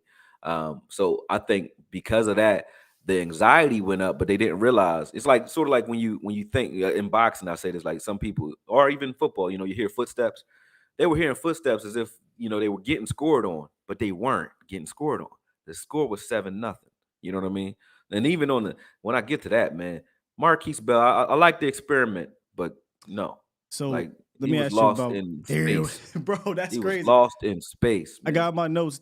Yeah, Zone for so there's Bell. nobody else there. Like even if you didn't know what to do that. There's nothing else to look at other than Kittle's running Okay. running right past you. So he's Come talking on. about the film. He's talking about the Kittle touchdown. This is where Yeah. the inexperience of Bell got hit. I don't get it, Akoye, because he turned around and watched Kittle. Like he saw Kittle instead of you know what Fred would have did? Beelined his ass back there. Yeah, ran under that. And instead he just kind of floats in the middle of no man's land. And then he's like this after the play, like, come on, man. Like, no. Sit him yeah, down. defensively it was just as ugly. I don't with the injury to LV, I know we talked about this early. It makes the Harper movement and the Cox movement make even less sense to me, man. It's like It made no sense coming into this thing, right? The season. And then you say, well, let's get rid of all our linebackers that have promise, and let's try a guy who's not a linebacker who weighs 205 pounds. Who may be better off playing in the Curse role in the first place. But Curse, let's talk about it. His speed is not there. He's good when he's pressed up, but in space, near the line of scrimmage, he's good tackling and pressed on tight ends. But if he's not pressed on the tight end, Kirk does not have wheels anymore, man. He looked slow. I think the injuries definitely are catching. I agree with you on the why is he back there on the roof in that play. Yeah. If we're going to put a bigger body back there, I think it needs to be the younger guy in Wanye. Y'all know how I feel about Wanye. I think he had potential to be your free safety Wanye in was the future. balling this game too. I don't get look. I get Hooker getting the deal, whatever, get your bag. But how did they miss that they got, in my opinion, the Hooker replacement on the team? But neither here nor there. That was interesting. Yeah, they got the Hooker or the Wilson or the Curse. Anybody you want to replace with Wanye, Well, I'm not going to argue with you. It's going to be Curse. Yeah, the way he's playing right now. Yeah, he's the one who didn't get the extension. And he's he's going to get on Twitter. Somebody clips this and show him. He's going to get upset. But I bet you he'd tell you he didn't have his best game. The second penalty, whatever. But you can't line up off sides. You got fooled by the play. It hasn't been a clean year for him this year. And Dono working his way back. It hasn't been clean for Dono either. I would like to see Bell back in a safety role. I think we got excited about some of the plays he made coming downhill against the Giants, but I haven't seen when that the game Bell. was already dead. Yeah, I haven't seen that Bell since. You see some of his athleticism, and you get excited about it, but there's so much more. We say this all the time. There's so much more to the game. Right. There's so much more to that. And when teams, and that was always my fear about this unit. When teams get this linebacker unit thinking, that's when it's game over. Or if you just run at them, either or. It's like if you can't think nor can you bang, it's a problem at linebacker. If you can think, like I'll give you that. LV can think. He just can't move, And then you got guys who can move. but the can't processing ain't or they're too small. Like Bell can move and the processing ain't there, but you can also run right at him, and he, that's when he's ineffective. So, put Parsons at the middle, and then Clark is not so bad because Clark is just out there. But he's not so horrible if he has, I think, Parsons next to him, because maybe he'll start playing and running downhill like Parsons does. Because Greenlaw and Warner coming out in the same draft and playing together, they play alike. They do. They play the game the same, and it's not by accident. When you look at when we liked Jalen Smith, it was when he was playing like Sean Lee, when he had Sean Lee to look at. When it was just him and LVE, it became a problem. Also, when you look at Kuechly and Thomas Thomas Davis, Davis. they played alike. So when you have linebackers out there that are keying off of each other, it's good. But I think LVE influencing and teaching Clark has made Clark who can hit, but he also has an injury too. But he can hit, but he's not coming downhill. He kind of flows over the top or looks for blockers rather than getting rid of them. And maybe him playing next to Micah Parsons might influence that. But I think Micah Parsons need to be in the middle of the field on early downs so that he can earn the right to pass rush. And if you want to blitz him on early downs from the A gap, can do it. So be it. Do it anyway. So be it. Have him mug the line of scrimmage. They don't know what he's doing. It confuses the offense because they don't know if he's coming or going. You know what I mean? He has 4.3 speed. We've seen that he can play in space and break up passes, covering receivers, things like that. We've seen him do it and force interceptions doing it at that. So he's more of a chess piece, in my opinion. Everybody who's 100%. In the comments that were saying, team that would be like taking TJ Watt and moving him off ball. No, it wouldn't, because TJ Watt can't do what Micah Parsons. Yeah, somebody said that, but people can't do what Micah Parsons can do off the ball. Micah Parsons is a special talent, and I think you take him off the ball, you make him scarier to opposing defenses, because Micah has actual film to prove that he can do it when he played majority snaps at linebacker. Right. By the way, the 13 sacks that year on 170 D-line opportunities was nuts. But when he was playing at linebacker, he was top 5 in total stops. He was top 10 in run stops. His average tackle at depth was within 3 yards. Like, there's literal film to show you that Micah can be a menace at middle linebacker. Yeah, it's called college film, right? He's a linebacker. There's NFL film though, bro. Like, against good offenses, against quarterbacks, good run games. Like, Micah Parsons has played well there. Now, look, he was asked to switch early on in that season, and he did it well. Can he just early on in the season now? That would be my first. That's my first third downs. Put him on the edge, but you get the right. He looks better if you put him at middle, even as a pass rusher. And here's why: you're going to get pass rush opportunities, Sky. Yeah, because he's going to shut the run down on early downs. You're not going to have a problem with the run on early downs. So then you're going to get in those third and long situations, which will allow him and everybody else to eat. You preach to the choir. My favorite version of Mike, and I've been saying it for years. I know you know. People have been calling in, we got to move him. I said, bro, I know, but it ain't happening because they're just not doing it. So I'm not wasting my breath on it. Well, now you ain't got a choice, and you already brought it up that he's a possible solution. So let's stop playing games, and that's your immediate solution, at least. If they're not gonna go out and get anybody like real, like I ain't talking about the old boy they signed on the practice squad. I ain't talking about that. I'm talking about they're not gonna go out and go get a Rashawn Evans or trade for Josie Jewell. There's a whole fire sale in Denver apparently. If you're not gonna go out there and get one of these guys, then your answer is in house. And honestly, if I can be forward here, he wants to play linebacker. I think he's wants better to do there that. Anyway. You got guys, they beating the hell out of him on the line of scrimmage because you can choose. If he's over here, we running over there, or we run right at him and we'll just trap block him all day and have him getting banged on all day. He said he was sore for 2 weeks after the playoff game. He probably gonna be sore for 3 weeks after this one because they were beating on him in this game. And then Trent Williams takes LVE and just rams his head right into his ribs like a battering ram. So it's like, man, the amount of abuse that his body's gonna get at defensive end full time is just crazy to me, to leave him there. And then it's even crazier when you got a second round pick in Sam Williams and you got Fowler, who both can start in this league, just sitting on the bench. And DA, like you got three. I'll get DA out here, but yeah, you're right. I'm just saying, but all three of them can play on the edge, and I'm not saying they're going to do what Micah can do. Or Fehoko. Get him on. Activate him. He can help stop the run too. So you got a lot of. Go ahead, finish what you said. My bad. No, you. It's only Fehoko if you want it. I mean, whatever you need to do to make sure that Micah is freed up more than not. And I don't get how Dan and those guys come out and say, yeah, well, we can't put him on one spot because teams can take you away. What do you think the Niners have done? Yeah, when you put him at defensive end. And he can be taken away. He can be run away from. Plus, him setting the edge. If that's all you're gonna have him doing on a rundown, is setting the edge and hoping that something comes to him. He's turning it back inside, but I'd rather have somebody else do that and turn it back inside to him. Yeah, I'd rather have you turning the ball back into him to at middle Michael? linebacker. Right, correct. Yeah. What is the stubbornness of lining him up over Trent so much? Like I had this. It was ego, man. That's ego. I said this to Vosh throughout the show last week. I said, I don't give a damn if he gets a sack on Trent. I'm going to be honest with you, because if the matchup says that he's going to eat off of McKivitz, then you put his ass on McKivitz and you let him eat. You know what I'm saying? Trent locked that whole shit down over there. Yeah, I would have let D-Law just beat Trent up all day, man. They just let them fight. You know what I mean? Yeah. That's it. But we could keep complaining about it, but they still got to change it on film.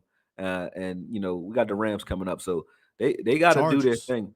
Oh, we got the Chargers coming up, right? How about that? Think about that for a second. That's what I meant, though, because I meant Kellen Moore. We better play Kellen Moore, but and he knows where all the bodies are buried too. So it's not just because of their record. It's not gonna get any easier, man. This game. You know what? I kept saying that, and I was like, okay, technically it'll get easier, but it won't be easy because I think you just played the best team in the league. I don't think the Chargers or the Rams or the Eagles are that, although the Eagles are right there too. But it's not going to. You're not playing the Jets anymore. You're not playing the Giants, right? The Patriots. You're not playing those guys anymore. So they need to lock in. They need to lock in moving forward. Learn from this. Fortunately, I don't think you're running into that particular type of scheme until maybe. Actually, no. You'll run into it against the Rams. I apologize. You will run into a lot of pre-snap movement against the Rams, so you got to get ready for that.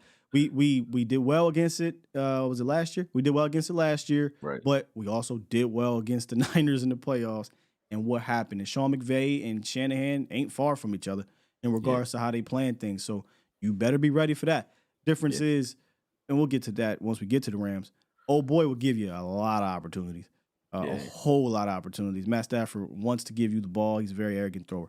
But this matchup coming up, look, Dan versus Kellen, Staley versus McCarthy versus Kellen. This is another big matchup to prove your worth, right? With the pressure on your back. With the pressure on your back. You have the pressure to erase this game. You have to erase this game with a win, so it's even more pressure because you lay a dud in this one, and they're gonna start talking about your job. You lay a dud in this one, they're gonna start talking about your job. Then Mike McCarthy and Dan Quinn, they're gonna be in trouble after this one. Panic bells will be ringing.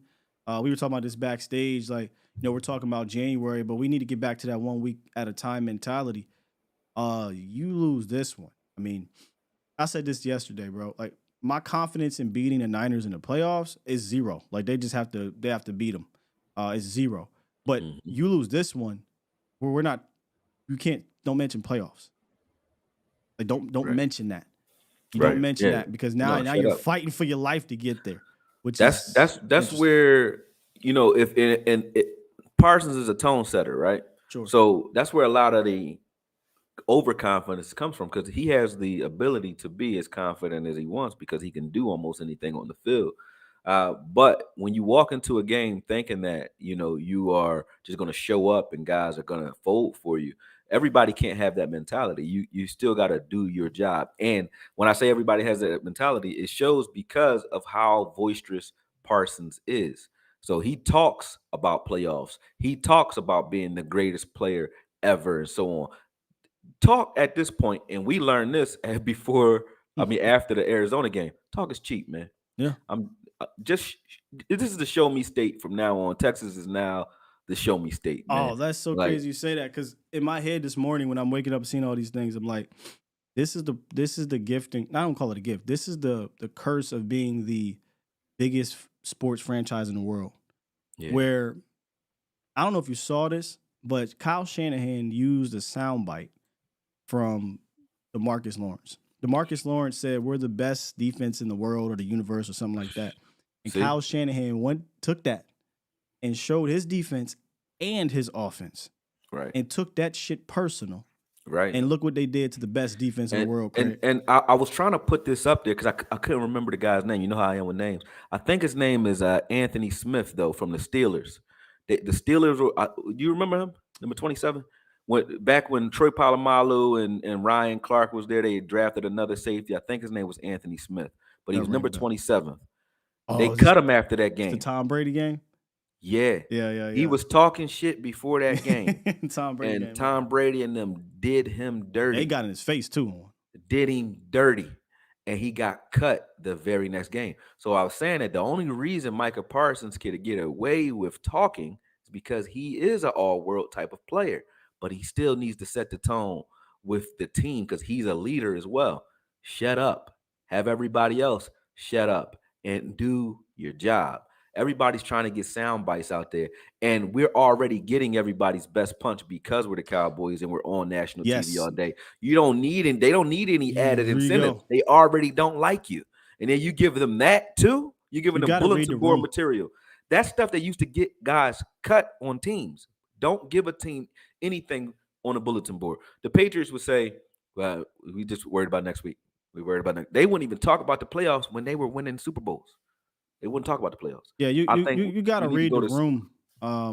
In general, man, you just do. And again, you have to understand where you're at. And D-Law is too old to not know he's in Dallas. Micah's a young pup. He's just they don't have him. They're not going to be able to put a muzzle on Micah, right? Like Micah is just not going to happen. So he has to kind of mature. He need to put a muzzle on himself. That's what I'm saying. He has to. He's going to have to mature at some point and realize that I appreciate the openness, right, and the realness.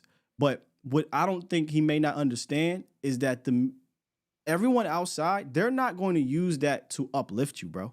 Right. That's not going to happen. They're not gonna say, "Oh yeah, you are the greatest." When you go on there and you say the whole Kittle thing, right? They're not gonna. That's going to be used to make money and generate clicks for them. And I know you're being open and you're just being real and saying how you feel, and that may be the youth in you. But as you mature and as you're more he's in Dallas, you'll understand real fast. Yeah. You say something like that, and you may mean it, and that's all fine and dandy. But they're going to take that, and now it's going to be generated as a negative. It's going to be pushed as bulletin board material, as you say. Exactly. Even go ahead. Yeah, no, I'm just saying like that. That's just something you have to mature at being around in Dallas. They're not trying to uplift you here, bro. Like that's and it's even worse than bulletin board material because it's like he has to look at it like this, man. You're giving energy to your opponent. Yeah, that's how you got to look at it. Forget the upliftment or you try to uplift your guy. You're giving. Would you give an advantage to your opponent? You're giving energy.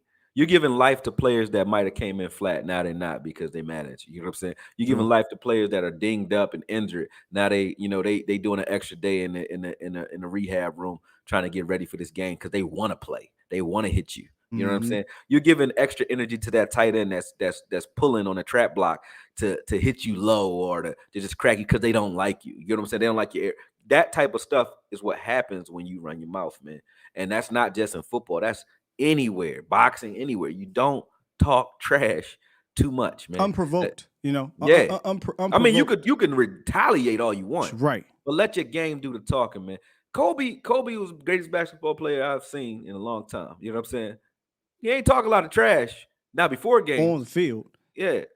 In the game, you talk some shit, but not in the pressers, man. Another Kobe / Jordan thing, right? No matter how great you are, you still you will find anything to motivate you.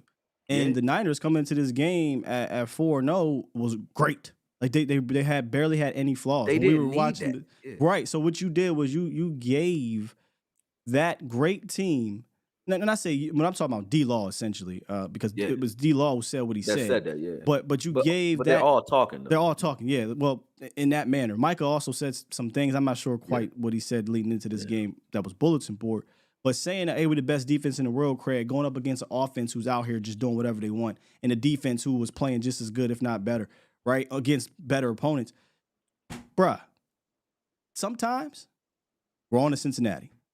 We're on to San Fran. Yeah. Got to do our job. Sometimes that's what unprovoked. That's the stuff that makes me say, I don't know if we're reading the room right here. And I know you might have that mentality that I'm gonna go out here and back it up, but you just gave now that upcoming team something to get up for if they weren't already. Save it for the field, man. Even with your coaches, like you talking about not just the opponents. You taking stabs at your coaches too. We got out schemed. Listen, man. Be quiet, young. Just be quiet. be quiet and play ball. That's all. I'ma say it. I know you don't want to say that. I'm saying it though, because that's what's needed, and not because I feel like I'm the most outspoken person I know, one of them. So I'm not saying that speaking out is like a bad thing. No, But when no. it comes to sports, I you know why you don't see a lot of fighter highlights, bro? And even though I'm a coach, because I don't want other people to see what my guys can do. Yeah. So talking and showing what they can do puts them in danger. You know what I'm Mm-hmm. saying? Because now you can study them like I study the opponents that we're up Talk to against. 'em. So you can't do that. That's just part of the sports, period. You just can't do that, man. Can't do it. You gotta chill out, man. Gotta chill. So, and that's from a fan of Michael Parsons. It's not like there's no hate. And it's not just Parsons. I'm not singling them out. It's the deep. Curse talk a lot too. All those dogs talk a lot of trash, man. You gotta play. It's the culture. Yeah. This is what they they want the content. We want to get it on .com. We want to get it on the YouTube. It's 17 million, press conferences and interviews every week and putting a microphone in their face. And that's Dallas. What did Jerry say last year? If they're not talking about us, if they're talking about us, we're doing our job, right? As players, again, like I said, I think we have to understand where we're at, read the room, know that they're looking for a soundbite. They're quite literally provoking you as journalists to get that clip, to get that soundbite. And you give it to them every time. You give it to them. So don't go unprovoked. Even Dak did it. Dak like, oh, you want to piss me off, huh? Like, shut up. But I mean, see, I ain't mad at him for saying that because again, like, why are we like? Look, it doesn't even matter, man. He played pissed off though. He played aggressive. You need to chill. Read the room on the Cincinnati. Yeah. On the San Fran, to the Chargers, whatever it is. But don't give them something unprovoked, man. And understand this is the Dallas Cowboys, and so there's people who will argue winning isn't the number one. The players, I know they want to win, but winning isn't the number one thing for those higher ups. But these things are. Getting them to talk about it are. Don't lean into that. I mean, unintentionally, don't lean into that. That's all I'm saying. Yeah.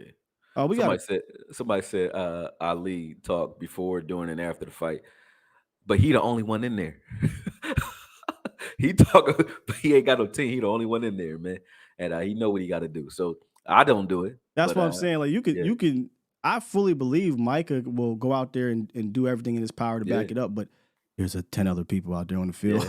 Yeah, that's gonna get hit hard. Look what happened to LVE. Trent Williams took that personal, man. He took LVE and battering rammed LVE. And it was dirty to me, but why you think you're getting that type of energy? Even though Trent just dirty anyway. But it is what it is. You know what I mean? Yeah. Like other people gonna pay for your words, bro. What is it? The saying, don't write a check your ass can't your cash. Ass can't cash. Like you might be able to cash it yourself, but but everybody else can't. And everybody else cash. We had a couple, speaking of cash, super chats. Super chat. Chris 214 dropped 2 and said having bounce back games are bad. It's no consistency. That's something that McCarthy brought up. He said, we haven't shown consistency this year. And I thought it was one of the weirdest first 4 games, Akoye, where you blow out 3 teams and your game is over at half, and then another game, the whole situation. It was a weird start, and now with this 5th game, I said this yesterday, I said it today. I start to question everything based off of how that game went. I really am at a loss, and it's not one game, no bounce back game. I think they have to go on a streak. Yep. I think they have to put together consistency, as the super chatter said. Like, we need 4, 5, 6 games of you playing good, consistent ball, not 1 game, not 2 games. I need more than that. Well, you can't do that without an identity, and we have the makings for one. But we got to establish like it has to be, use guys for what they're good at, not for what they're paid for, not based off their paycheck, so to speak. I think LV was playing because of his seniority here. I feel like Curse is playing over Wanye because of his seniority here. I think Wanye is a better player. I feel like TP is being used as a bell cow back because he's the franchise guy that's, has seniority. I think you need to just let these guys play the best way available to win games. So essentially, the same friend does. Hunter, yeah. That's what we talk about in the green room. Debo ain't getting all that game. Debo ain't do nothing in this game. You think he wasn't mad? He probably was, but it wasn't the best strategy to win this game. And winning cures all. Like, yeah. I think we talk about. I don't know if I talk about it on air or behind the scenes, but You got, I hate to use the word specialty guys, but you got guys that have elite type of traits, the CeeDee Lambs of the world, the TPs of the world, the Cooks, and these are good players in general, but they have really special skills to go with being overall good players. I'll include Ferguson. I ain't saying he has elite skill yet, but Ferguson has been really good for you since that first game, in my opinion. Like, I didn't see us have a plan for those guys. You know what I'm saying? Right. Like, I didn't see us going into a game against a team that matches you talent-wise, right? And is obviously showed that they're better coaching. You didn't say, well, let me lean on my guys in this manner from a game plan standpoint, from a process standpoint. It was, all right, here's what we're going to do. We're doing a short game. We're just go through your reads, yada, yada, yada. Brock Purdy knew coming out, I got this matchup. I know how to get it there within this call. Shanahan said, okay, this is how they playing us. I'm going to throw this random-ass trick play tight end situation that we saw 3 hours earlier into this game. Like, they were on it from start to finish. Shanahan went into halftime, Akoye. He went into halftime. He said, 21 We didn't points do ain't enough. 21 points ain't enough. Should have been more. Should be more. And I'm going to get more. And came out. Cowboys go down and get a field goal. What do they do? March right down the field and get another touchdown. Why do you think he did that? Because he said, we playing against the what? The best defense in the universe? Mm-hmm. That's probably why he said what he said, too. Like, oh, y'all the best? Yeah. Should have more than 21. Should have more. Good point. Yeah. Good point. Mm-hmm. Thomas Williams dropped 20 and said, killed the film breakdown and analysis yet again. Akoye and Steele. Thank you, brother. He said, Akoye, I think you're judging TP too soon. We'll see. No. I still believe in him. I believe. No. See, that's the thing. I know people be throwing like a I don't have a multitude of problem things. with TP. I have a problem with using TP as a bell cow back. He is not that. He's not that. TP should not have 25 carries a game. Number one, let's look at it this way. He's coming off of an injury. He's on a franchise contract. TP knows he ain't gonna make it, through the season if he's running the ball 20 times a game. He know that anyway. You got guys that you can throw away like that, like Rico and Hunter. They want to do it anyway. Here's the thing. Get those dirty yards and let TP do what we've been doing with Let Hunter and Rico collectively do what we were doing with Zeke, and let TP come in and do what TP's always done, and he can look great getting 1,000 yards easily. How many carries you think TP had in that game? Oh, not a lot this game. Yeah. No. So I think there's two different conversations. Because the way he ran, though, you would have got the ball more. You don't fumble or you don't shit the bed on your opportunities. Possibly, you're gonna get the ball. You think they don't know that? Hey, TP, you had a touchdown. They know before the game over. They knew.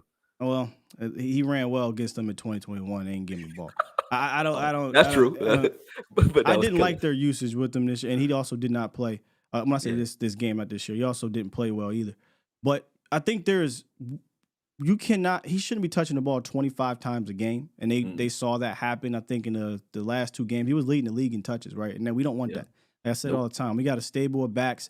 You need to actually lean on that so that he's fresh by the end of the year. Not say fresh, but he's in good standing by the end of the season. But with that said, there are going to be games where you do need to lean on TP, where TP needs to touch the ball. And I said this at the beginning of the year. I don't need TP to touch the ball 20, 25 times every game. But when we go up against these big matchups, I thought San Fran was one. You'll get some later in Philly. You'll get some later in the season. Sure, you utilize them that way, but have a plan with it. I didn't think there was a plan. There you go. And now you're hitting it. I didn't think there was a plan. And I don't just yes, he fumbled.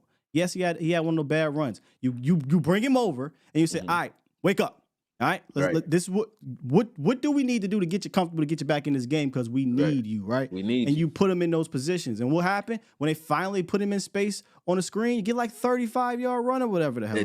Now you on fire right now, Scott, because it's a difference between 25 touches and 25 carries. Yeah, it's a difference. Yep. On screens and passes, you could throw them the ball 10 times a game. I can give a damn. Do that. Get them in space. You can throw them screen passes all day. Do that. Get them in space. But you don't run power with TP all day. That's what I'm talking about. Not saying you don't get – he can get 20 touches a game. I don't mind that. He could touch the ball 30 times a game if you're doing it like they did with Westbrook and with the Eagles. They wouldn't give him the ball 20 times a game from the backfield. They would throw him screen passes. He was getting 5 or 6 of those a game, making you move around, throwing him the ball on arrow routes, stuff like that, and then running the ball with him. That with him. There you go. So that type of stuff is what I mean. If you're going to creatively look at what they do with C-Mac, the same way you use C-Mac. Move him around. Let him play some receiver. But Throw him the ball on screen pass.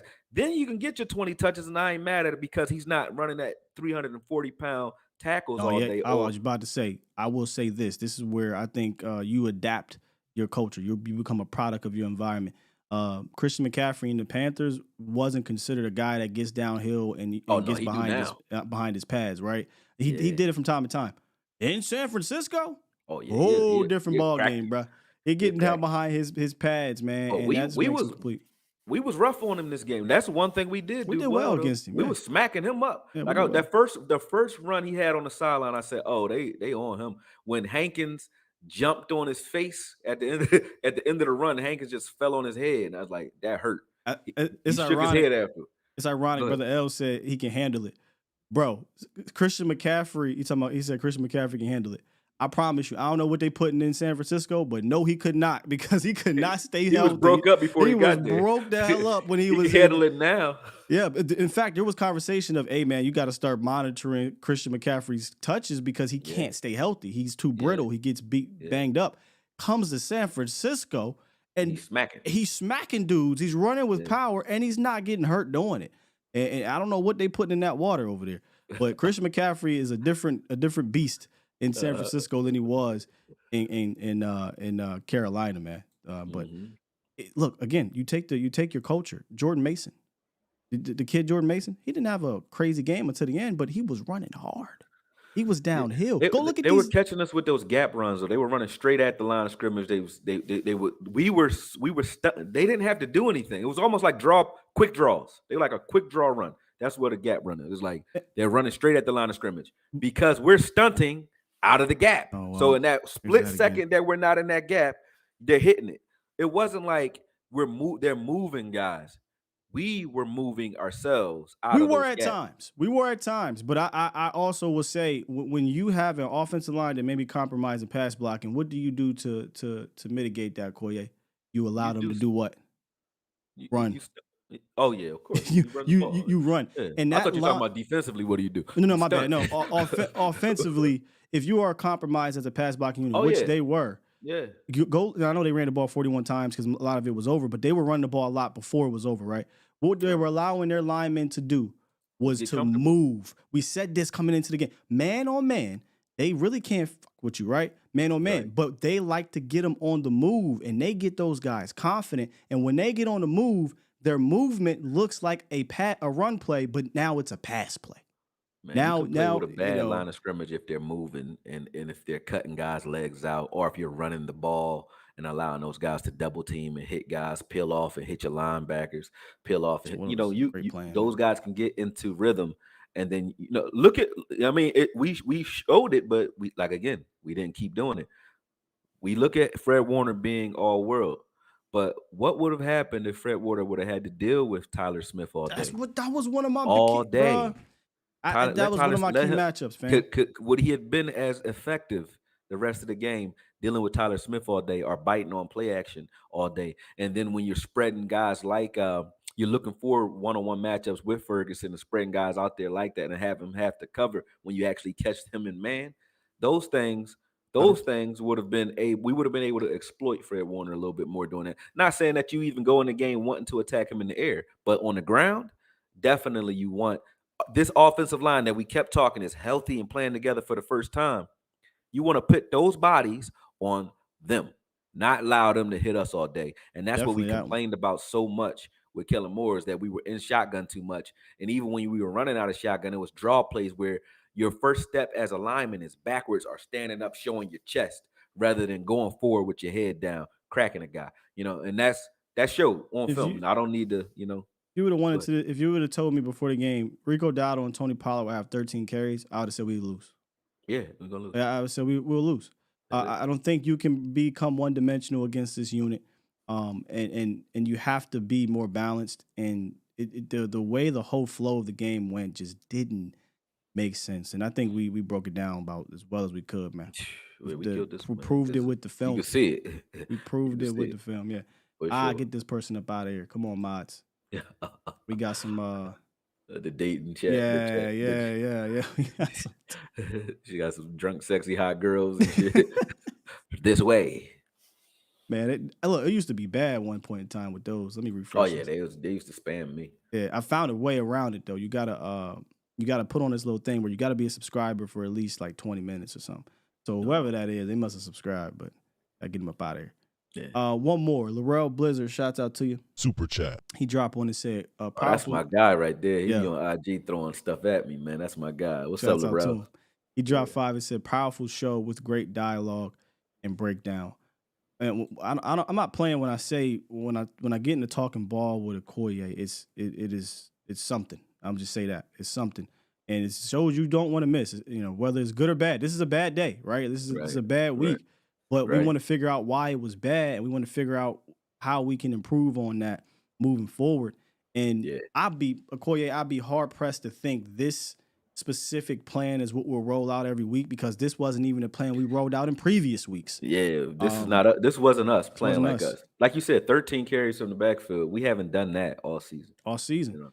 So and the game was 7-14, and then you came out of the second half. You go down and score, you can get right back in this thing. But it was never out of reach. It was uncharacteristic in a way, not like it was uncharacteristic in a way that we didn't remain balanced and to get under center.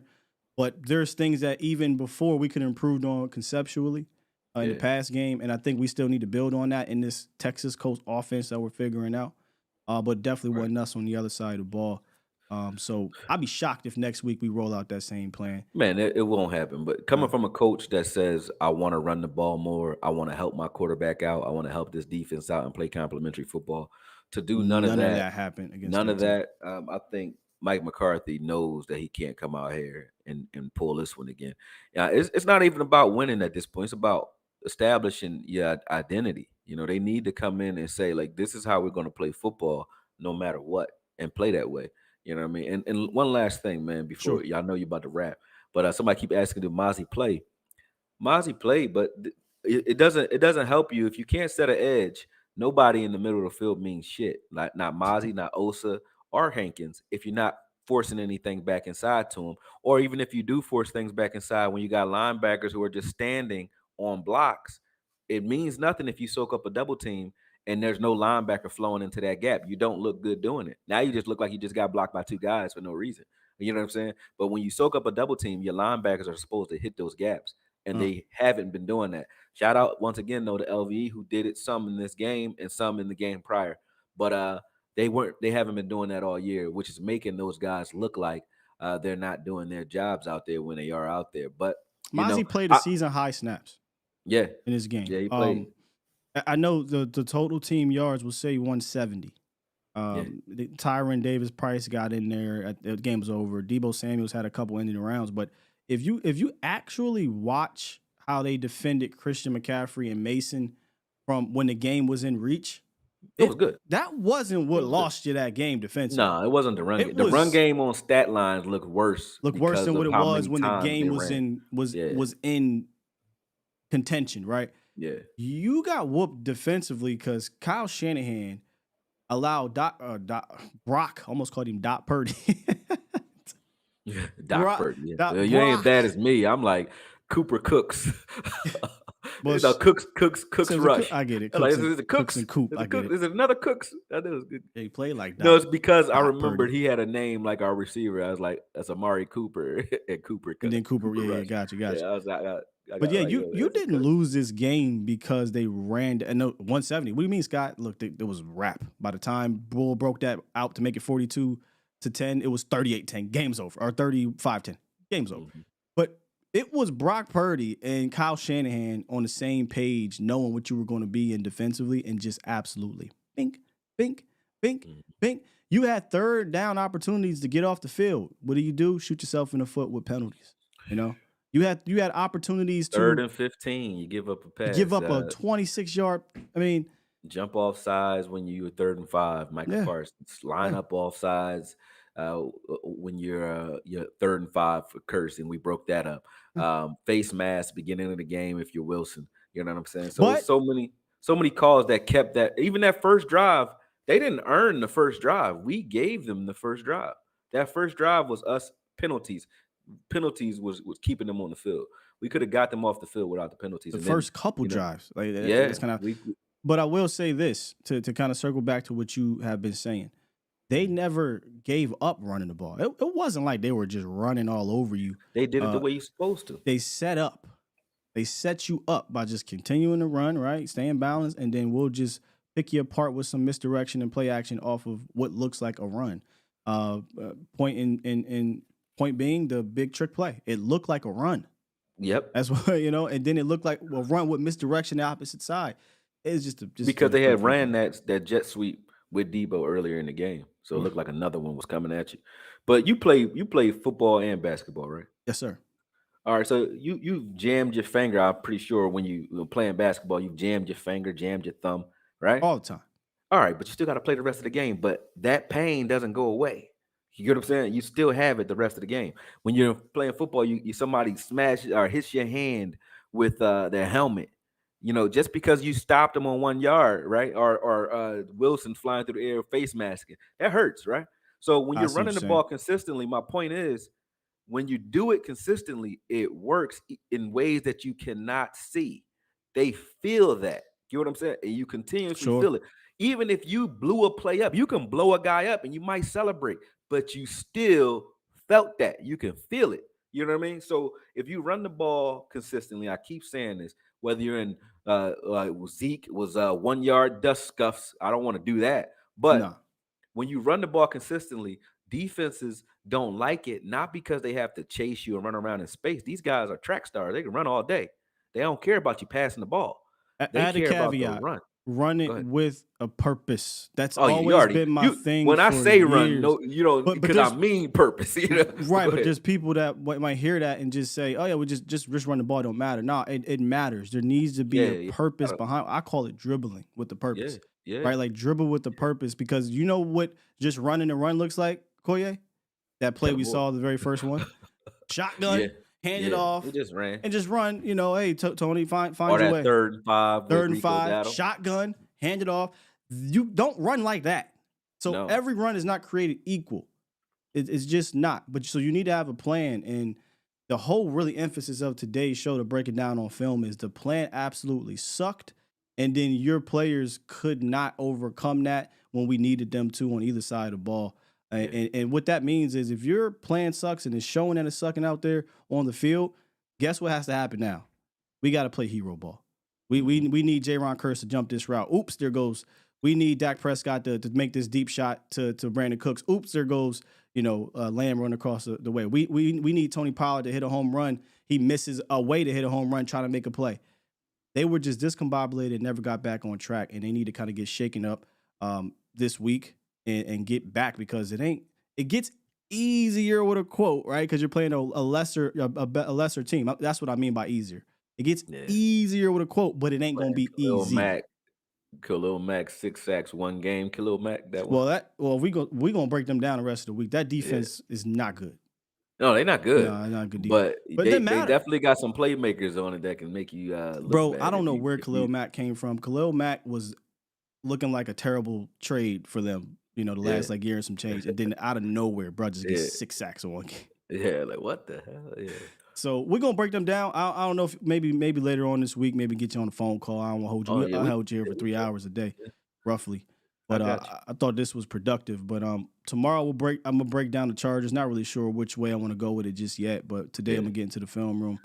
Time to move on. I'm gonna look at them later on tonight too, man. Let's move forward. But close this book. Let this one sting a lot of bit, because this was a test, a big test, and there was nothing wrong with failing the test. But when you get a 13 out of 100 on the mug, like, that's a different ball game. You know what I mean? You were not prepared at all for the test. You know what I'm saying? Indeed. They had all your answers to the test. Say that. Yeah. They had all your answers.